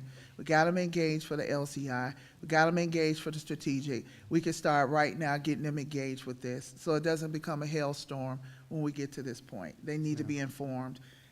Thank you. Yes, ma'am. Ms. Davis? Yes. Mr. Phillips, why do we have to do this way? What's going on in our state where they're passing laws? You know, I mean, our citizens are already, I mean, because they don't deal with this on a day-to-day basis, what they do, is already confusion about mill rates. How do you do it, when they change, why do they change, why they stay the same? So it doesn't make sense for additional confusion. And personally, I believe last year when this bill came up, it was intentional for it to be confusing. As we were at the conference, they actually had classes and meetings, and the CEO, Larry Hansen of Georgia Municipal Association, came in and tried to explain. People were still confused. And now you've got to do an estimate on a digest that doesn't exist. I mean, that doesn't make sense. Okay, but what does this estimation mean, the 8.0? What does that mean? So that is the estimated rollback rate based on the previous 5-year average of our digest. The short answer is we're doing this because the bill mandates it. Yeah, I know. And so it is a new process. I, like you, and several of our staff have attended multiple webinars. There are webinars posted on GMA's website as we speak. Our District 3 representative is Michael McPherson, who has spent a lot of time helping cities work through this. I've had numerous conversations with Michael McPherson. And as a new process, yes, all cities and counties are trying to navigate this as we speak. Hopefully, as we move forward, this process will get clarified as we've done it more than one time. Yeah. This is year one, and we're all navigating this in real time. Right. But the short answer is we're doing this because that's what the bill requires. Right, I know. In speaking with the CPA I spoke with last Friday, finance professionals will tell you this is not the best way. No. If, in other words, if a CPA had written this, it would have been written very differently. Yeah. But this is the bill that was passed. And so estimating rollbacks is very different than what we do in August, because we then have Yeah. tax The digest. We have digest. hard numbers Right. on how properties have either increased or decreased. Right. And so that's a much more clear Yeah. estimation. Right. This is just a new requirement that was inserted into House Bill 581. So what are the next steps in this process? Because it's different from previous years. And how can we, my concern is similar to Councilwoman Hudson, get this information out and the knowledge and the explanation to our citizens? So we will post this information on all of our public platforms. We are going through several public discussions around comp, around strategic plans, and we can see where we can add an update about House Bill 581 to those existing dialogues, as well as Councilwoman Hudson has suggested we need additional dialogue between now and the budget season. Staff will look at the best way to do that. Councilwoman Hudson frequently reminds us about public engagement. Having sat in on the comp plan and the strategic plan discussions, her point is very well taken. Yeah. So we can have additional public engagement specifically around House Bill 581. In terms of what's next, there's still more to navigate with this bill, because as you know, it caps property assessment increases at the cost 3%. of living. Yeah, And okay. so that process will take place between now and the tax dodges, which is new. And so we'll still have to navigate, again, this inaugural year of House Bill 581 to see what the real impacts will be. There are a lot of guesstimations and estimates, but until we go through the process, it's like many first-time efforts, we will figure this out as we go. Okay. Thank you. Mr. Whitmore and then Ms. Jones. So, Mr. City Administrator, in a more simplistic way of saying it, let me see if I'm correct. This is an estimate for the mill rate of 8.0. We have our elected officials at the Dome, both on the House and the Senate side, that approved it. Wasn't written by anybody in finance. It was written by people that sit and do what we do on this dais, all right? But going through our regular process that we go through every year, we as the elected body here, along with staff, will go through our exhausted due diligence to come up with a budget that can be passed by the end of September to go into place by 1 October. You're absolutely So even though we're saying it's an estimate, and the operative word is estimate, right? All the other counties and cities are going through the same exhaustive process. So simplistically speaking, what I just articulated is the way we're going to move forward. You are absolutely correct, Councilman Whitmore, and this council will approve any final millage rate as they have done every year, as they will do again this year. That rests with the elected leaders of the city of Fairburn. Thank you. Ms. Jones? I yield. Okay. No other questions?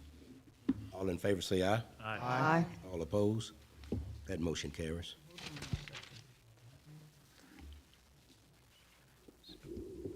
Next item. Next item is the fiscal year 2024-2025 mid-year budget amendment. Is a request for mayor and council approve of an ordinance to amend FY 2024-2025 mid-year budget.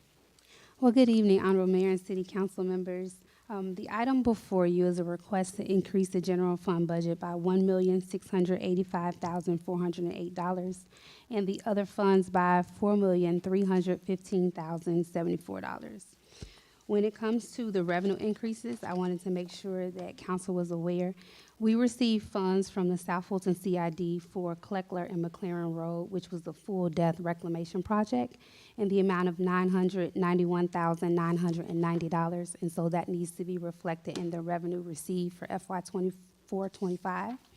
Additionally, funds in the amount of $316,677 was received by the city of South Fulton for the Galat Road full depth reclamation, which also needs to be reflected in the revenue for 24-25.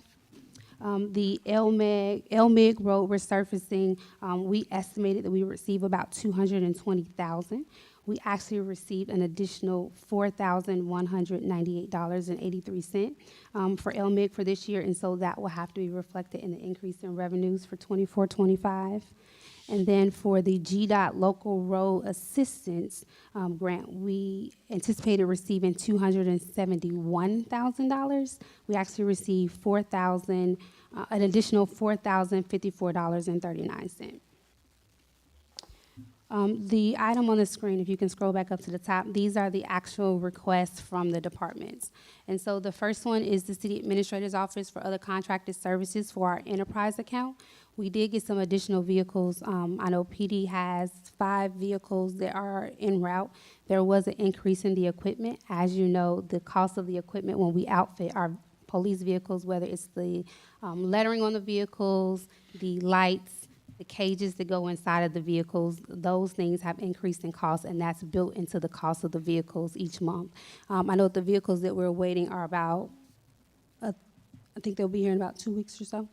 In addition to, there was a need for the water department. They had some vehicles that actually, one of the vehicles went down, and as a result, you had crews kind of doubling up in one vehicle, so we were able to secure 2 additional pickup trucks for them to ensure that they're responding to these calls for services.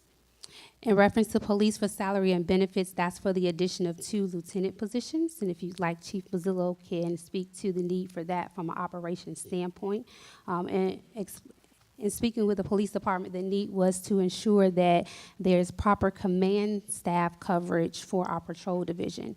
As of right now, for a number of years, the police department has 4 patrol shifts, and we only have 2 lieutenants to cover those 4 shifts. And so oftentimes, there is and Chief, correct me if I'm wrong, there is a period of time where there is not a lieutenant on duty, and either the highest ranking official could be either a sergeant or a corporal, but I defer to Chief at this point.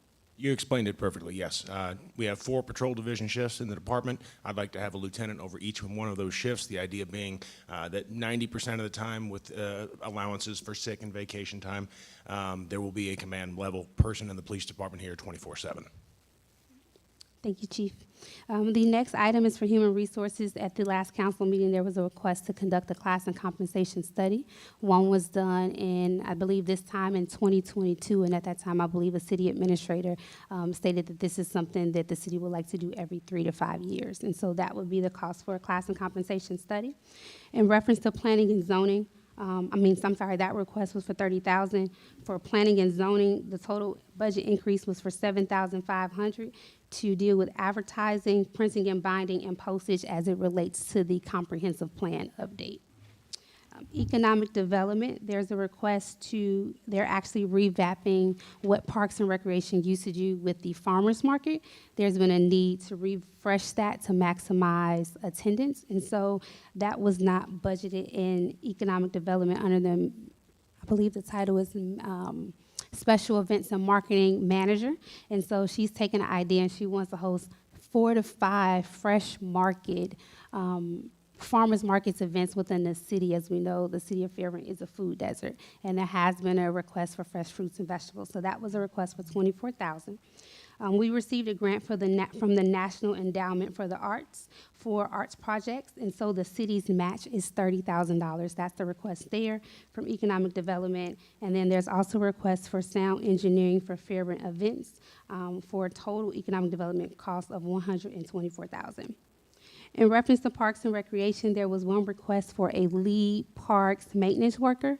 Right now, the Parks and Recreation Department has 2 full-time parks maintenance staff to maintain Duncan Park, and they're seeking to take over Cora Robinson Park from General Services, as well as the Dodge Street Plaza, which has the grow boxes and the fountain, and the maintaining of the property at Johnson Road in Bohannon. And so if approved for this lead position for maintenance, they would abolish the seasonal position that comes on board only during our peak season, which is in the summer. In addition, the individuals in these positions also help with the rentals of the pavilions during the summer, which I know they get rented fairly quickly. And so this will kind of help with the increase in activity in the park. The fire department requested, give me one second, Chief, a total of 4 positions to help with the staffing of Fire Station 23 when it comes online. The request is for 2 additional sergeant positions, which will bring their count to 11, and 2 additional certified EMT basic firefighter positions, which will bring that count up to 32, for a total head count in the fire department of 63. Mayor and council, good evening. Good evening. Good evening. The asked request for the personnel is to even out the staffing for the new fire station, which we've been talking about for a couple of years now. Very well needed to even out the new engine that's going to the new station 23, and it'll allow them to have the officer. Thank you, Chief. Risk management asked for a total of $15,000 for AED equipment and fire suppression equipment. As we've brought on more buildings, we have made sure that there is an AED machine in every city facility, as well as the fire suppression equipment. Technology asked for a total of $35,000, $25,000 for other contracted services for server upgrades, and then $10,000 for communications due to an increase in network capacity. Building operations, there was a need for $15,000 for repair and maintenance to increase, due to an increase in facility repair needs. And then $45,000 in other contracted services for additional citywide janitorial services, for a total building operations increase of $60,000. Transfer to the capital. So as we are all excited about the Highway 74 I-85 interchange, the initial design, and correct me if I'm wrong, Mr. Thompson, was just to have the letter F on the bridge as you exit onto exit 61 at the interchange. The request was to determine why couldn't we spell out Fairburn, as that's the gateway to our city. And so Mr. Thompson reached out to GDOT. Instead of them doing it after, they're able to incorporate that in the initial designs of the bridge. And we were given an amount of $395,000 that the city would be responsible for the bridge, which is the main gateway into our city, to say Fairburn on both sides of the interstate. And so that's part of that request. And the other request for the 562, 592 for Public Works is about $167,000 for the paving of the VFW parking lot at Duncan Park. The second request for transfer to capital is building operations, which is about $600,000, and I'll defer to Mr. Smith to speak to that. But that is for the public safety complex design, and as you know, this is about a $23 million project. Good evening, Mayor and Council. Good evening. The history on the ask for the budget transfer is that originally in the last fiscal year, we had set aside about $1 million to start the public safety complex. By the end of the fiscal year, we spent about half that or so. We transferred over about $300,000, $600,000 to commence with keep design to going. Since then, through design and some hiccups along the way, we have been spending that money, using it, and we needed additional funds to complete the design, which we will be completing construction documents within the next 45 days. So that's why the additional funds were needed to finish the design portion. You approved the bond for the construction portion, but we had used capital funds to start the design of the project, and we want to finish that in a timely fashion to get on to the next phase. Thank you, Mr. Smith. So the total net increase to the general fund is $1,685,408. When it comes to the non-general fund, which is essentially the city's enterprise fund, in reference to the water and sewer division, there was a total overall increase of about $800,000 requested, $500,000 being for emergency repairs, $150,000 being for the Serve Line Protection Program. And just to remind council, that program came on board in January of 2024. And so just like the services we receive from City of Atlanta, Amwaste and Fulton County, we receive an invoice to pay those invoices, but we bill the customers for that. And so this is just so that the department has $150,000 in their budget to pay the invoices as the revenue comes into the city. So it's no different than what we currently do with the City of Atlanta, with Amwaste and some of our other utility partners. There's $50,000 for other contracted services, and then $100,000 for technical services. And I'll defer to Mr. Hampton or Mr. Martin for additional details.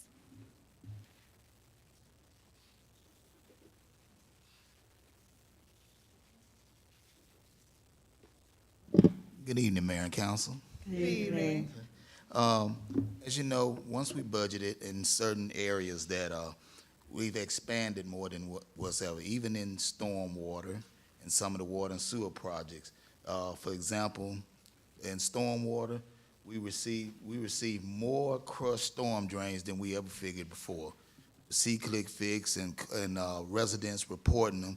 We have to immediately repair these for safety hazard reasons. We want to keep people from falling in them, tops broke and stuff like that. Also, we had 3 sewer spills that were in the creek, so we had to respond to that, immediate repairs to that for the EPD. As you know, they're unexpected and untimely, so we had to immediately get a contractor out and repair these and get it. And like you say, we're still making room for the fines that are going to follow. And what was the other topic?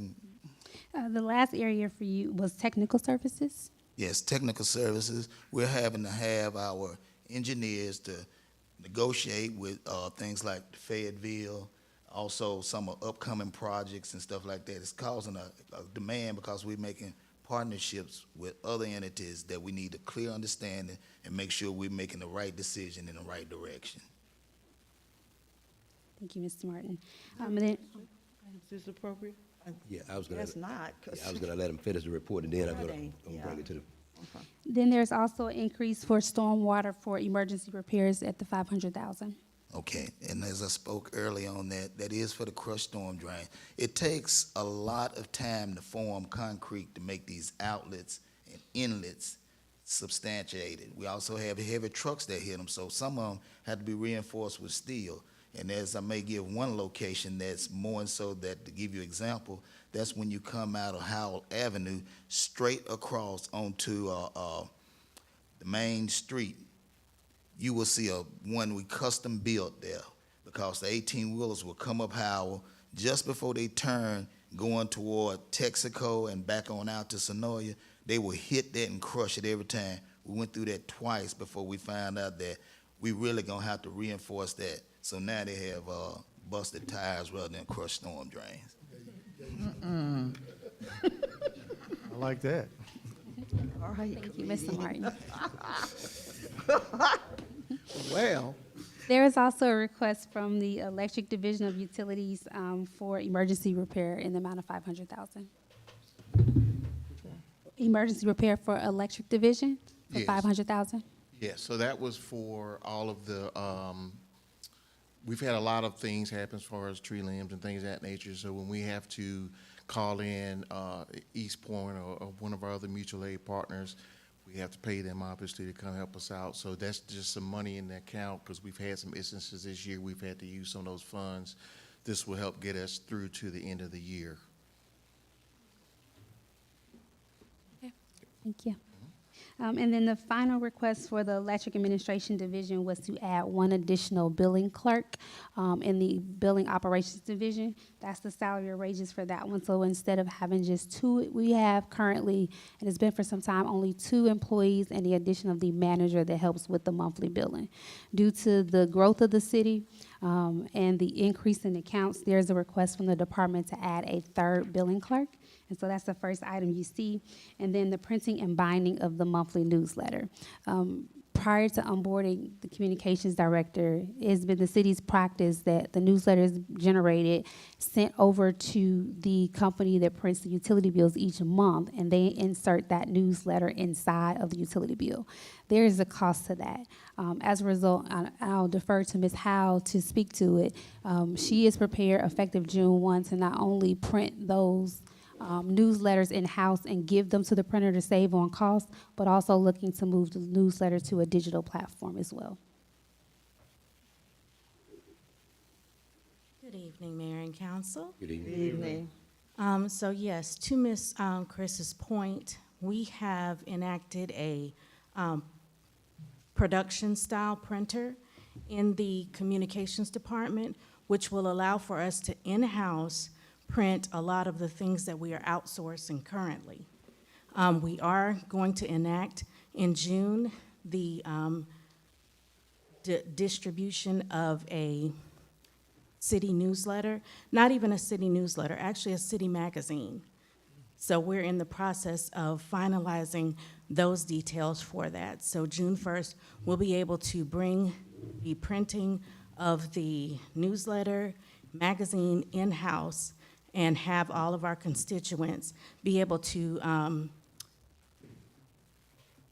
subscribe for that and then have that printed and mailed to their homes.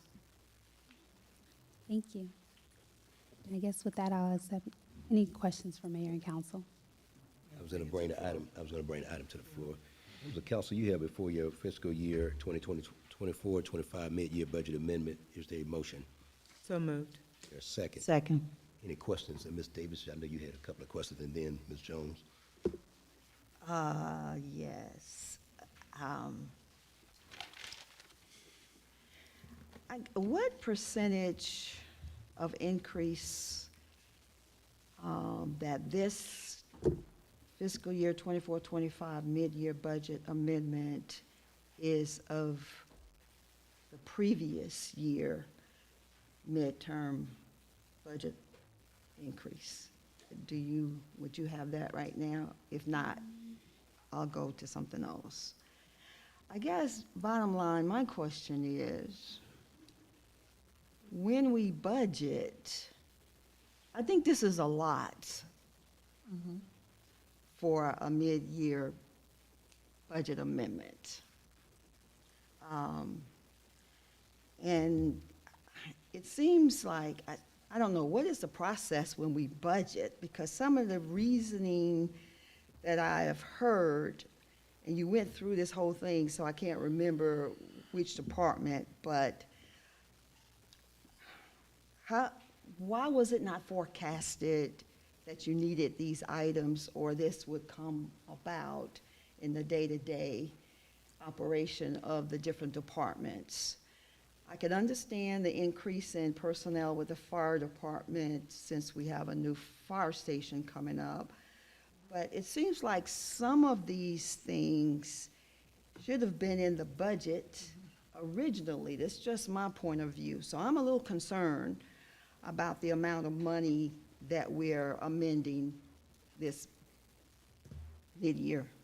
So to answer your first question, on April 30th of last year, a budget amendment was brought before Mayor and Council. The general fund, it was a request of $3,005,894 for the general fund and $4,852,048 for the other funds.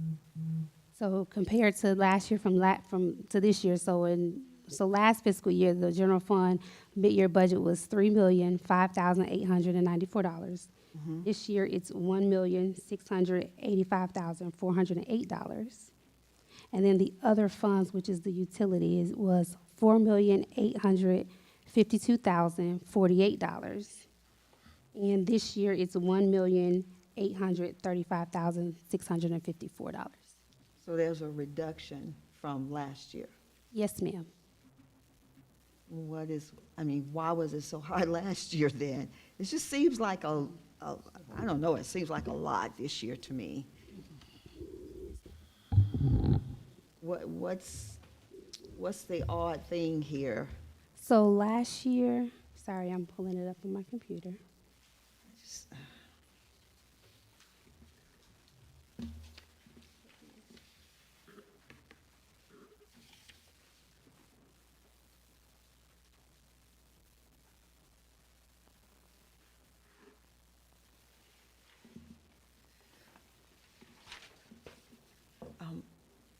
Okay.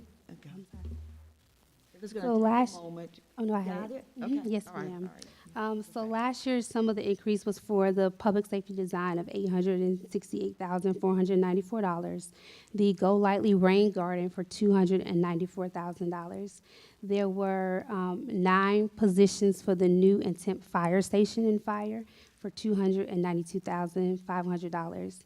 The compensation plan approved for the fire department at $400,000. Retention wall for $149,778. There was animal control services through Fulton County increase of $54,112. Miscellaneous supplies for workstations for code enforcement for $15,000. Planning and zoning contracted services for $15,500. There was an increase from recreation for the Fall Fairburn Festival of $30,000. Technology, there was an increase of $180,000. Building operations, $204,000. Police, $139,445. And then for the liability and legal settlements, as well as the new liability insurance, there was a request of $198,300 in the city administrator's office. So last year, the total general fund request was the $3,005,894. As it relates to the general fund, non-general fund increases, grants had an overall increase of $597,733, and that was for LMIG, the local road infrastructure, and CDBG projects through Public Works. There was an increase of $318,741 to reflect an AFG grant that the fire department received. Grants for the after-school program for recreation for $20,000, and summer camp was $25,000 for a total request of $45,000. So overall, grants increased last year by $967,794. And then you had the capital projects was the Go Lightly and the public safety, as well as the fire station construction of the Go Bond of $1 million. Go ahead, Mr. Phillips. Thank you, Councilwoman Davis. So for some context, our general fund operating budget is roughly $38 million. So the general fund request that we have this year, which is just over $1 million, comes to about half of 1% of our general budget. It's still a lot of money. I understand that. But for perspective, it's about half of 1%. And it's a significant reduction from our mid-year budget request that Ms. Chris just went through in the previous year. Mid-year budget requests are normal for most cities. We try to make sure we don't do budget amendments outside of the mid-year budget request. We typically have one at the end of the year, you may recall, just as we're cleaning up the budget at the end of the year, but that's more procedural. In terms of additional funding, we try to limit it solely to the mid-year budget request, and that's not always the case in a lot of other municipalities. So we try to take a conservative approach. Some of the expenses that you see could not necessarily have been anticipated in the fiscal year budget. As examples, the need for additional vehicles in the police department due to making sure that all the vehicles are staffed appropriately. 2 vehicles had mechanical issues in water. Those had to be replaced. That's included in the budget. There was a request for a classification and compensation study, and we're at that 3-year window, which will give an independent qualified assessment of our entire payroll. So that was a new request as well. The farmers market was an effort that had previously not moved forward, and so we wanted to revisit that as an opportunity for programming during the summer. The NEA match, we received a grant from the NEA that we did not have at the time of the budget. That grant required a $30,000 match. Some of the other additional positions, you talked about the fire department. As we approached the active, most busy part of the year for Parks and Recreation, we noticed a need for additional park maintenances as programs have grown. And so as opposed to using 2 staff members and a seasonal, it was a better outcome to forego the seasonal upon council approval and replace that with another full-time supervisory position. Pavilion rentals are always very busy from spring to summer. It is a very busy time in Duncan Park. We want to make sure that the park looks as well as we can have it all the time. And so some of those were not anticipated in the initial budget for 2025. Again, another example of that would be the AED equipment. We noticed that there are other places in the city that did not have ready access to AED in the case of emergency. So we wanted to correct that and make sure that that vital equipment is available throughout all city buildings. So it varies from department to department. Last year, the mid-year budget request also had an impact because we transitioned from United Healthcare to Cigna, and those healthcare costs went up significantly. So that did impact last year's budget as well. And so you don't see that in this year's mid-year budget request. So again, we try to approach this as conservatively as possible. There are far fewer requests in this mid-year budget request as compared to the previous year. I just wanted to share one thing. I know at the last meeting we talked about the fund balance, and the policy calls for the fund balance restricted portion to be 35% of the operating expenses. And so not 35% of the fund balance. So if, based on the audit that was done, there's $21,959,113 in the actual fund balance. If council approves this budget amendment tonight, we would still be above that 35% policy. And so just for a little bit of context, the fund balance has grown pretty much over the last 3 audits. In 2021, the unassigned was about $18.5 million. In 2022, unassigned was $20.9 million. In 23, it was $24 million. And as you know, in an effort at the request of council not to increase the millage rate, the fund balance was reduced, I believe, by a little over $2 million, so that our residents were not impacted. And then for 2024, the unassigned is $21.9 million. I just wanted some clarity on this because I know you do have a well-defined and established process for budgeting for all the departments. It's very, very detailed, and I've commended you all on that. So I was just concerned why some of these things weren't like forecasted or in the original budget as opposed to adding it in the midterm budget. So, thank you for the details. Ms. Jones, and then Mr. Whitmore. and then Ms. Hudson. Yes. Did you, during your presentation, you detailed revenues that were coming in, right? Could you restate those revenues? And those were not budgeted, is that correct? Correct. And then secondly, where are we releasing funds, if you will, because of those additional revenues that have come in? So for the South Fulton CID project, that was a joint project, Mr. Thompson, between the City of Fairburn, the South Fulton CID. And as such, it was their portion of the project was the $991,990. And so because we're paying the vendor, we are going to receive those funds and paying the vendor for that project. So it doesn't go to our general fund for those. But It's did just we their have- portion, but it wasn't budgeted because we didn't have the amount that they were going to pay for the project at the time that the budget was approved. It was not budgeted. So, at our request, they went half with us on the full depth reclamation of Kleckler Road and McLaren Road, which equated to $991,000, almost $1 million. So that revenue was not accounted for. So we paid for it out of T-Splosh. Of course, I want that money to go back into T-Splosh so it can be available for the Duncan Road project. So that's why we had to do an adjustment to account for that revenue. Yes.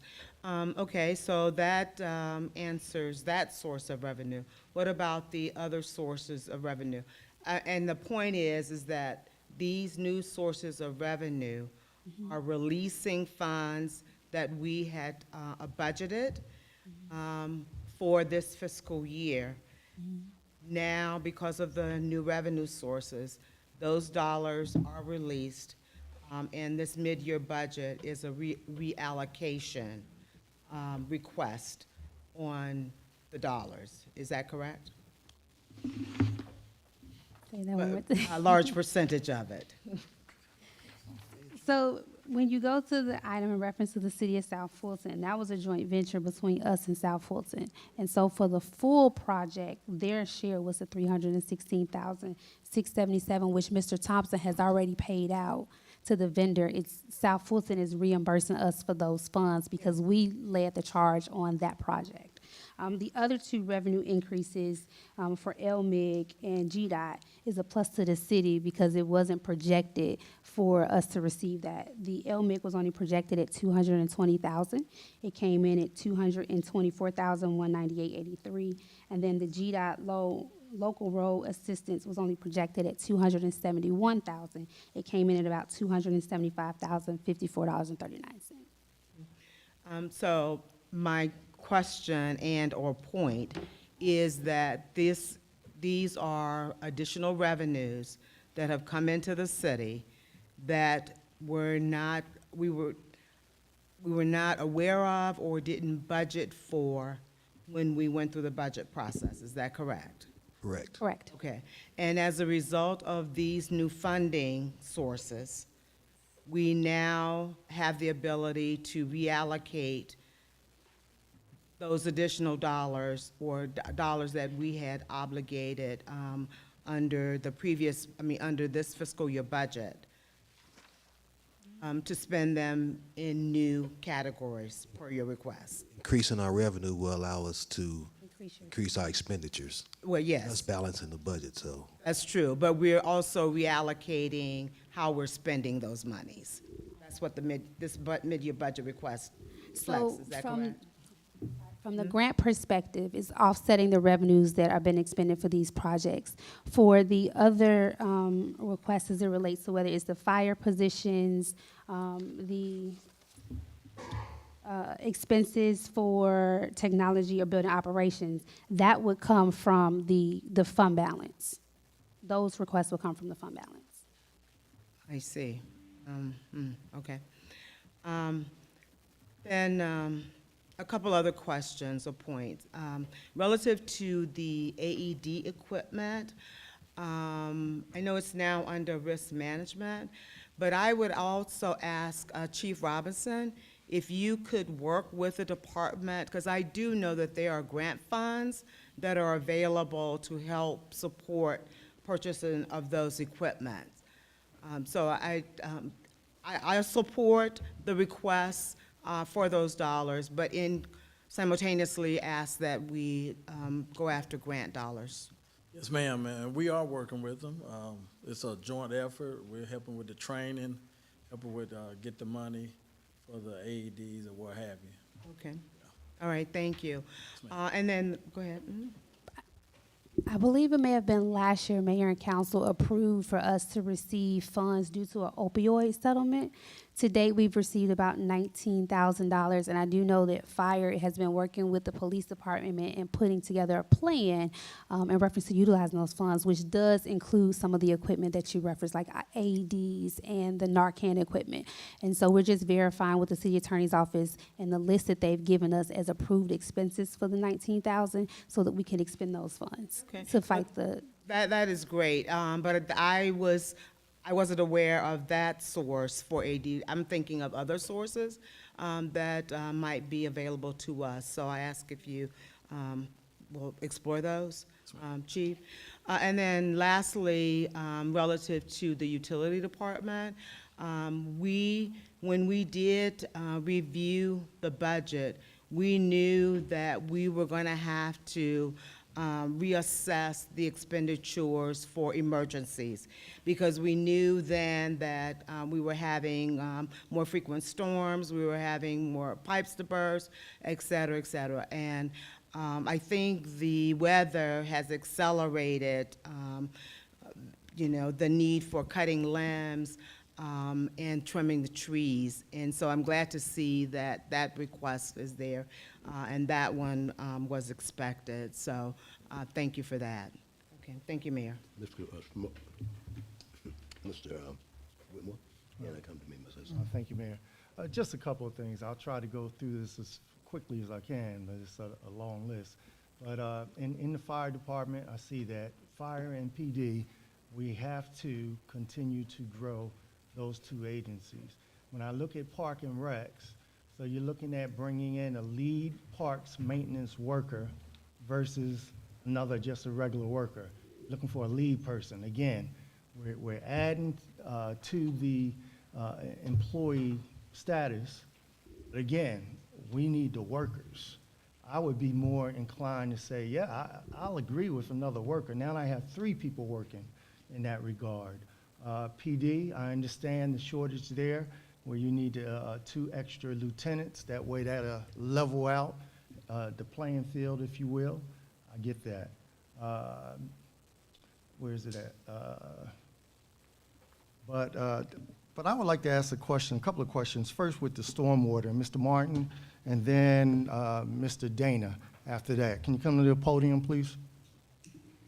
You had mentioned about the crushed drains, okay, and I know about the trucks, but also we having a problem with tree roots. That's causing a problem as well? Yes, that's correct. That's in sewer. That's in the sewer. Yeah, well, we're having more and so now roots are in place. We have done root control which is through a company called Duke's Root Control, and they've been very instrumental through the years since 2017 of doing work in the city of cleaning that up in our sewer mains. So we're looking to incorporate them again, maybe in a wider perspective on a capital improvement project. Okay. And the other question I would have, I'm going to still stay with stormwater, Okay. especially in retention ponds, all right? Whereas we know that there has been a history of us, the city, whatever areas we were responsible for, where we have overgrowth in 10+ years, right? So, you're still having problems in that regard, I believe as well, because I can talk about a couple of them that I'm quite aware of. But my thing is, if there has not been any maintenance, then how often are we going in there to kind of repair those areas? Well, for us, the detention ponds are not under our privy. Well, let me correct you. Let me correct you. Prior to 2 years ago, December, there are some that are under our privy, okay? But they have not been maintained. So that's my concern. Go ahead. And like you say, with the detention pond, our equipment does not proceed in getting involved in that. And I mean, what I mean by that is we deal with sewer, okay? That's environmental hazard. So any of our equipment cannot enter that clean water of that nature. As far as water is concerned, the repair and maintenance is our function up in there. But like you say, When you find out that there's repair and maintenance, that's when you come on board. Prior to that, someone else is handling that. right, and that's in the streets. We do under the streets of stormwater, and when it's identified that there's a problem, even at the inlet, we take care of that. We take care of the storm drain, the entry, and the enclosure. I understand. I asked that question for a reason. I just wanted to get that on record. So thank you for that. Also, Mr. Dana, talking about, and also if you can come up, Lester, I have one other question for you. We're talking about the capital projects that we're working on. We know we're working with the firehouse, and we're pretty much at completion there, correct? Yes, sir. And we're in budget? Yes, sir. No additional revenues needed, no change orders or anything? I don't anticipate to come back for a mayor and council before any more money, but to tell you when you can show up, have a good time. I just wanted to hear you say that. All right, outstanding. Also, go ahead. If I could, I got permission to share a date. We have, as of very this week, right, Chiefs and Jackie, set a date of June the 11th for the grand opening of Fire Station 23. I'm extremely happy about that, especially with the project that we have 85 and 74. Of course, we're able to respond quicker, and also because we have satellite offices on that side where PD can actually use as well. So then it will be a quicker response, and that's important to the city of Fairburn. Mr. Thompson. Yes. Just, you were talking about, or the Assistant City Administrator was talking about the collaboration with the City of South Fulton and the City of Fairburn, and we'll talk about Gillette Road. Yes, sir. So we have an agreed working relationship. We footed the bill up front, but we're getting reimbursed by the City of South Fulton. Correct. Correct. And that money comes in, it's now going to go into what for It's going to go planned back projects? to. I'm sorry? It was paid for out of T-Splosh. So it's going to go back as additional revenue, and it's going to go back to T-Splosh so we can use that money for a future project. My intention is to use it for the Duncan Park Road project. Okay. Communication Director. Good. Stop that clock, I'm not talking.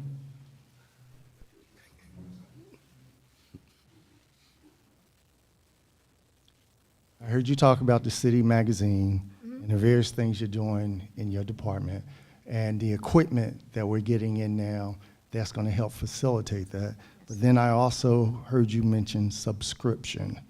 Explain the subscription. And I believe you're talking about the city magazine. Yes, absolutely. So the vision is that citizens that wish to have the magazine a printed copy of the magazine would actually subscribe to our website, and then they'll be able to receive a printed copy of the magazine. Otherwise, it will be virtual. So it'll be available virtually every month. And the printed copy is going to cost the citizens what?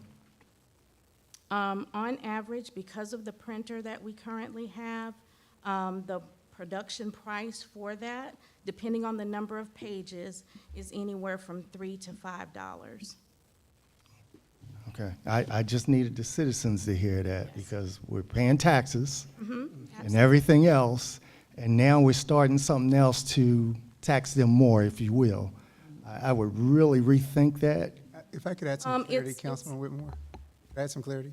Well, let her answer first. Okay, I'm sorry. So currently, what is happening is the newsletter is being outsourced and printed. My proposal is to insource it. That way, we are saving the taxpayers money because we would limit the number of individuals that are actually getting a printed copy versus the number of individuals that can access it virtually. I understand that, and in light of that, also, I would say that some of the complaints that have come to my desk is the fact of the multiple colors that's used, and is really a strain on some of our seniors' eyes, which means we're spending more money because we're using more ink. And my time, I got 8 seconds. Yes, sir. So, Councilman Whitmore, it is our intention, given the reduction in cost that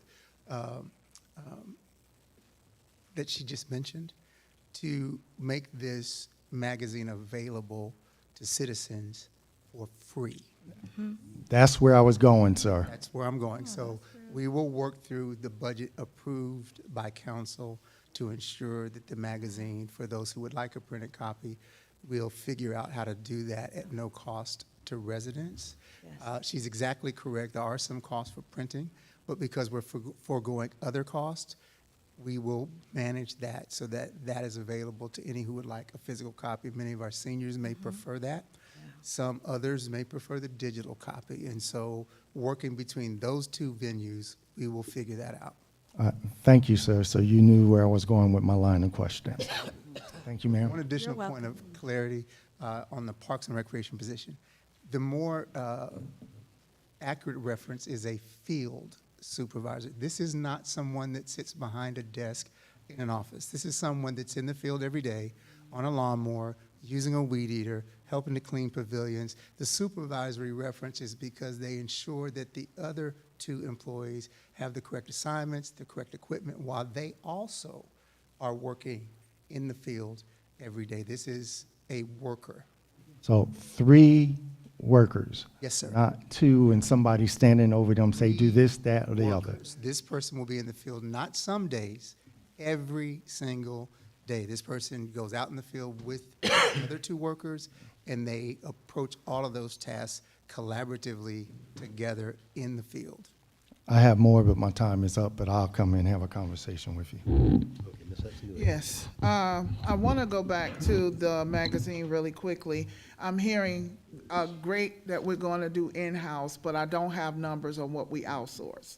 So we're asking for a new product in this budget amendment that was not initially in the budget that was approved for FY 2024, 2025. So when Councilwoman Davis said it, I got it. That's something new, and we're prioritizing mid-year and looking at our departments to make sure that those high area of needs are being funded mid-year. So I need some more information about the printing and how that's going to look, because we can start this and not be able to finish it. We still have to produce ink costs, and you said mailing it out to the citizens who request to subscribe it could still be a increase of costs that we are not ready to manage at this time. So I need some more information. What was our outsourced cost? How much we're saving today? So I can get that information to you. So this isn't, I guess, a new project.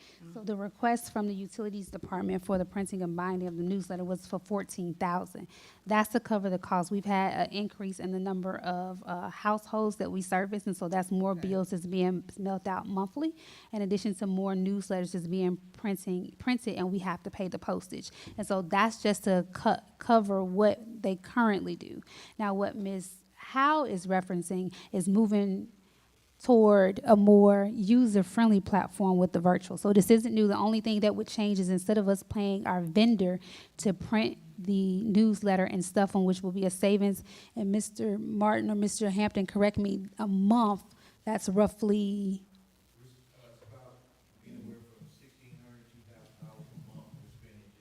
just on printing alone. That's just for them for residents to have it inserted. And so now what Ms. Howell is proposing is to have a hybrid option for our residents where they can either look at the newsletter online, or if they want a printed version of it, they can get a printed version. But we know that not everyone looks at the newsletter, and not everyone wants to get their information, even if they open their utility bill. We do have some residents that want to be able to go to the website, pull up the newsletter, see what's going on in the city, but we also do know we have residents that actually want to read a printed copy. And so we're trying to cater to both sets of residents based on their needs. So we're removing the newsletter out of the utility bill, or we're keeping it there?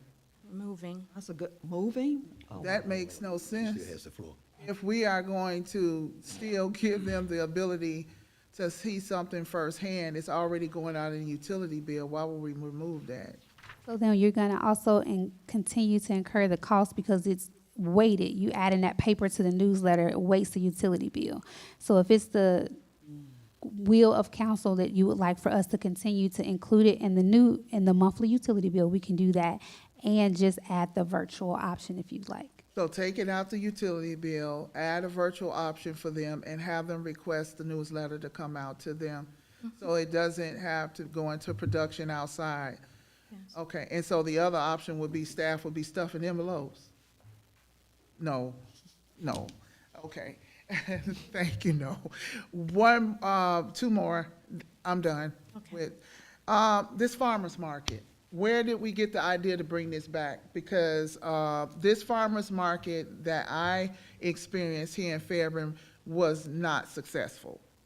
The quality was a concern, the vendors were a concern. So do we have a specific plan of how we're going to engage, how we're selecting our vendors, understanding the quality of the product that's going to be out there? Because I'm vegan, so that's very important to me. But I want to make sure that this cost, the last cost was $5,000, correct? Match? For the farmer's market, did we match $5,000 or was it more? I will have to look that up because that was previously budgeted in the Parks and Recreation budget. Okay, if we can get that, that would be very helpful to look at that. I'm grateful to see that our utilities department is getting expansions and upgrades and things that they need. But we're in a mid-year budget, and I said this during our budget, I do not see enough allocation for linemen. This is a critical issue in our city. We have to take this revenue and put it where our infrastructure can get the biggest bang for its buck by making sure that we have linemen on staff, whether that looks like a hiring bonus to get them on board, but we need that in place, and that's a critical area. Can you please give me some insight on what the timeline or the vision or focus is for bringing in new linemen into the city of Fairburn? Yes, ma'am. So what we've been doing starting last year actually is going to, there's a lineman college up in Rockmart, and we've been going there and recruiting, and we've had pretty good luck with getting young guys that are coming in as apprentices to start working through the apprenticeship program and become linemen. Right now, we are only down one lineman. We're getting ready to do interviews next week, I believe, to fill that last position, and then we'll be fully staffed. I know you said we're down one, but I'm talking about getting us more in. We have a critical area when it comes to that. And I know that the standard is you want to replace one. Fairburn needs a little bit more focus in that area. That area has to be nurtured. Because one particular week, I don't know how many outages I had in my house. The lights was going out so much, I didn't even know. I had to check to see if I paid my utility bill. I didn't know what was going on up in there. So, Councilwoman. But we got to get that's quality of life, that's infrastructure. We're improving roads, and we're not dealing with utilities. We got to get that done. So, Councilwoman Hudson, just to make sure I hear you correctly, increasing the number of personnel within. Yes. Yes, ma'am. Okay, received. Thank you. Can I make a caveat? If we do hire them, I cannot guarantee you your lights won't go out from light. Number of linemen don't stop lightning strikes. I understand. Yeah. I understand all of that, but we have to start somewhere. Thank So, you. Councilwoman Hudson, thank you for that guidance. As Derek just mentioned, when this last position is filled, all of the currently budgeted positions will be filled. However, we hear you clearly, and as we go through the budget process, we will bring to your and your colleagues' consideration additional positions beyond what is currently budgeted to meet that need. So, understood. Yeah, I'm sorry, any more questions? Seeing none, okay, Mr. Heath, Ms. Smallwood, okay. Seeing none, all in favor say aye. Aye. All opposed, and motion carries. Next, we'll have the Finance Director monthly report.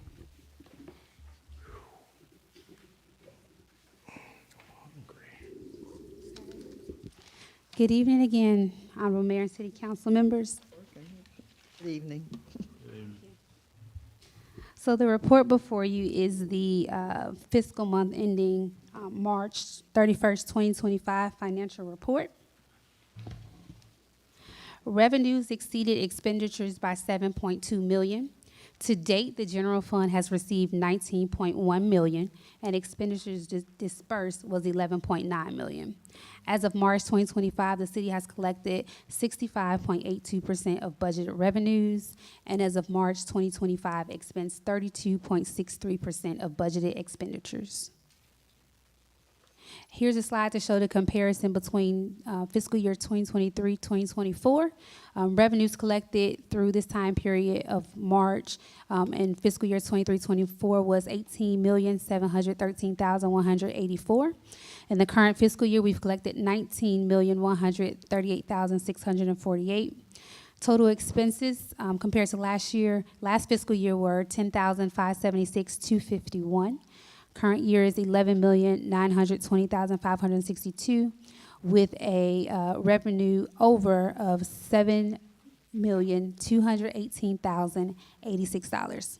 And as of March 31st, 2025, fund balance of $29,583,443. Here is the general fund revenues received for March 2025. We've received year-to-date $10,729,536, which equates to about 94.16% of our budgeted real property tax. You have your motor vehicle tax, franchise tax, the lost local option sales tax. We've received about 51.23% for a total year-to-date of $2.8 million. Business and occupation taxes, we've received 59.36% at $742,530. And then it just lists additional licenses and permits, charges for services, fines and forfeitures, investment income, and other revenue. Again, total year-to-date revenues, $19,138,648, which is 65.82% of the budget. Here are the general fund expenditures by department month-to-date and year-to-date. For the month of March, a total of $1,787,161 were expensed, with a total year-to-date expenditures of $11,919,942, with budgeted expenditures at $36,525,488. So as of March 2025, the city has only expensed 32.63% of those budgeted expenditures. These are highlights of the city's enterprise fund.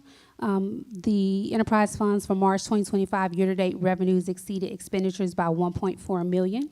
Year-to-date, the enterprise funds received a total of 12.3 million, and expenditures disbursed is 10.8 million.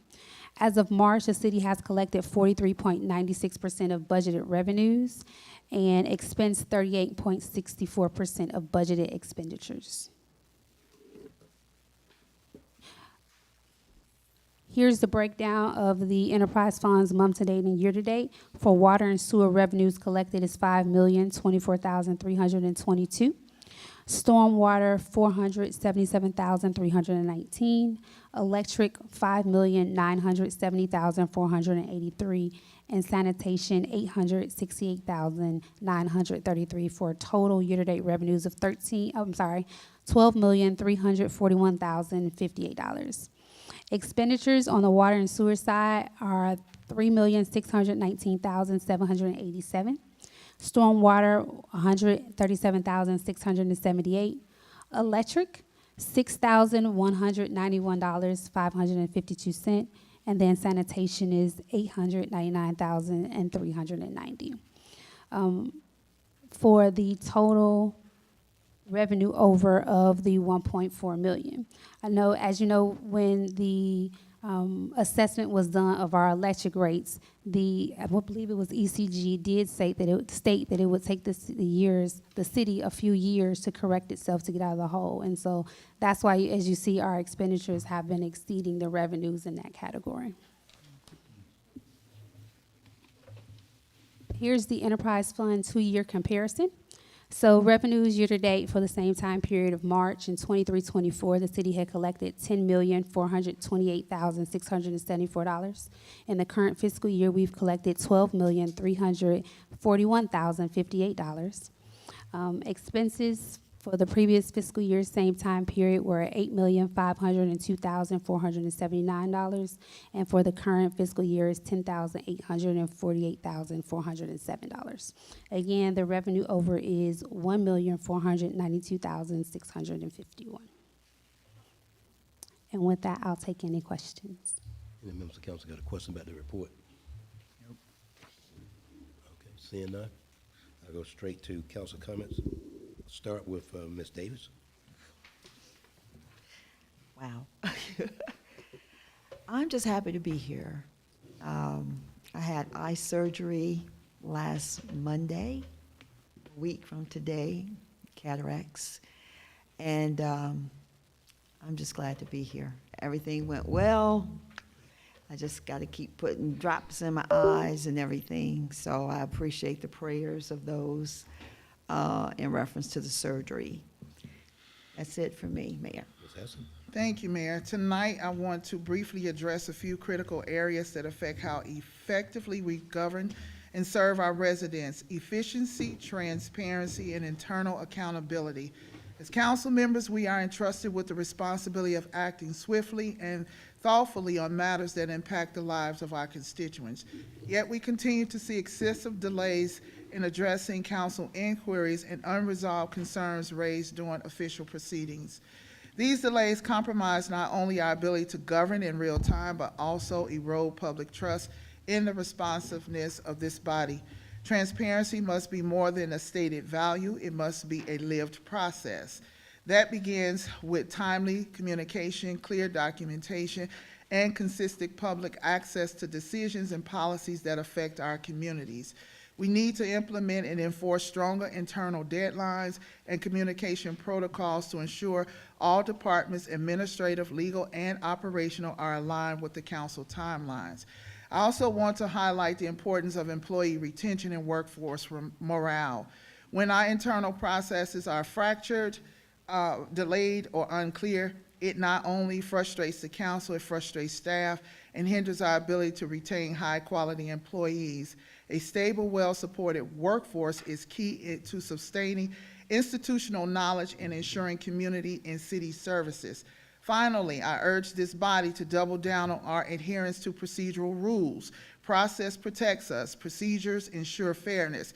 When we bypass or manipulate the rules, we risk long-term legal exposure and the breakdown of civil discourse.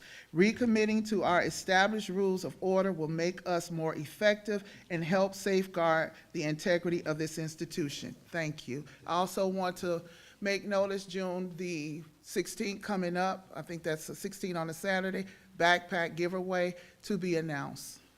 Okay, Mr. Heath. No comment. Okay, Ms. Porter-Jones. No comment. Mr. Smallwood. Just a comment. Of course, thank everyone for coming out, but and I'm probably ahead of you all. It'll probably be done probably this week, but all of the sidewalks, okay, I know we put in a lot of sidewalks, but now we're in that time of the year where even our grass is, we're having to cut it more, so we check the sidewalk because they're overrun. They're looking quite in need of cutting. So like, I know I haven't looked at all of them, but Verlin B. Smith, the daisies, that little piece that's, right outside the sidewalk, it's in need of cutting. So I know we want to not just be situated to succeed, but look good as well. And I'm sure just check all of those sidewalks and the grass. Also, too, I always just like to highlight great jobs done. 2 weeks ago, I had a family member, my daughter actually, on a rainy night out there Saturday. Hydroplane, one night it was raining real bad, smacked the wall, but Fairburn was right there. She was in between Fairburn and Union City, and just really highlighted for me what you all do on those nights, because I think Chief said that we've had 2 officers hit out there, and as me and Mom had to make it from downtown to come to that accident, you know, the city was just buzzing. You know, with Grady and you all were running everywhere. So I just applaud you all for what you do. Fire was all over the place that night. So just thank you all for what you do, because that's a very, very dangerous job, and it's always just great to see our resident staff doing such a great job. So thank you all. Mr. Whitmore? Thank you, Mayor. Mrs. Freeman and Alicia Knotts, it's interesting that you brought that topic up. That has been communicated with the city administrator. And again, we are a city that believes that we are here for our business owners. And I asked that that be put on the discussion for the retreat. And it's my understanding that that's not being enforced right now, and they can use those signs, and we'll come back at a later time when we come to a census here up on this dais. I'll also like to say that Christmas bonus, something else we need to start talking about here, city administrator and this dais. You know, we've been giving Christmas bonus every year forever. But what we're not doing is we're not setting our employees up to receive compensation of that Christmas bonus, because that's not being included in their retirement. That's a bonus. That should be included in their annual salary, so that will be calculated towards retirement. I think we're doing our employees a disservice by doing it the way we're doing it, and I think it's time for a change, a positive change that's going to be looking out for our employees. I ask you to take this very seriously and look at it. I think it can be accomplished, and I think it's past time that we do this. I mean, everybody loves receiving a couple extra dollars for Christmas, but I tell you, if I was working for the city, I'd rather see it in my annual paycheck so I can look forward when I retire, and that it all be calculated in. Thank you, Mayor. Yes, sir, thank you. Then I just want to remind everyone, our next third Friday that's coming up, please make sure, tell your neighbors, and please come out and support it. Women's Entrepreneur Program workshop that's going to be, I believe it's on Thursday. Again, I want to remind people, I think you heard Chief mention that on June the 11th, Fire Station 23 grand opening. We'll have a lot of other neighboring cities. And I also want to thank the citizens and the cities that came to the brewery event. What was it? I guess it was Tuesday. We had all this other cities from everywhere that was here in the Fairburn. So just so grateful for that. With that being said, that completes my comments. In this case, I guess I can make a motion to adjourn to executive session for a personnel matter. Yes. Is there a motion? So moved. Is there a second? Second. Second by Ms. Hudson. All right, all in favor, say aye. Aye. All opposed? Motion carries.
Yeah.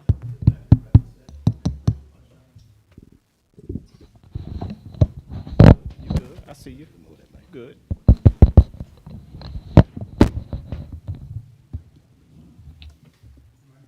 Yeah, we're good. Okay.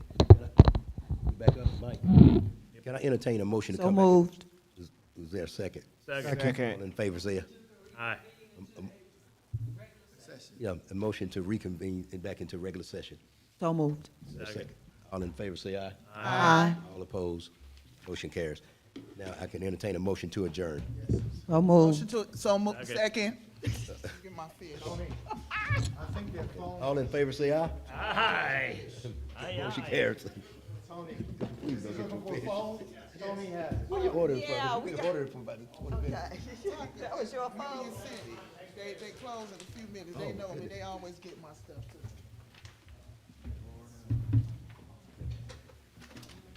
Yeah, I'm fine. I don't even know what happened that day. As long as you're. Yeah, I'm fine. Need to go to the restroom. Stop taking the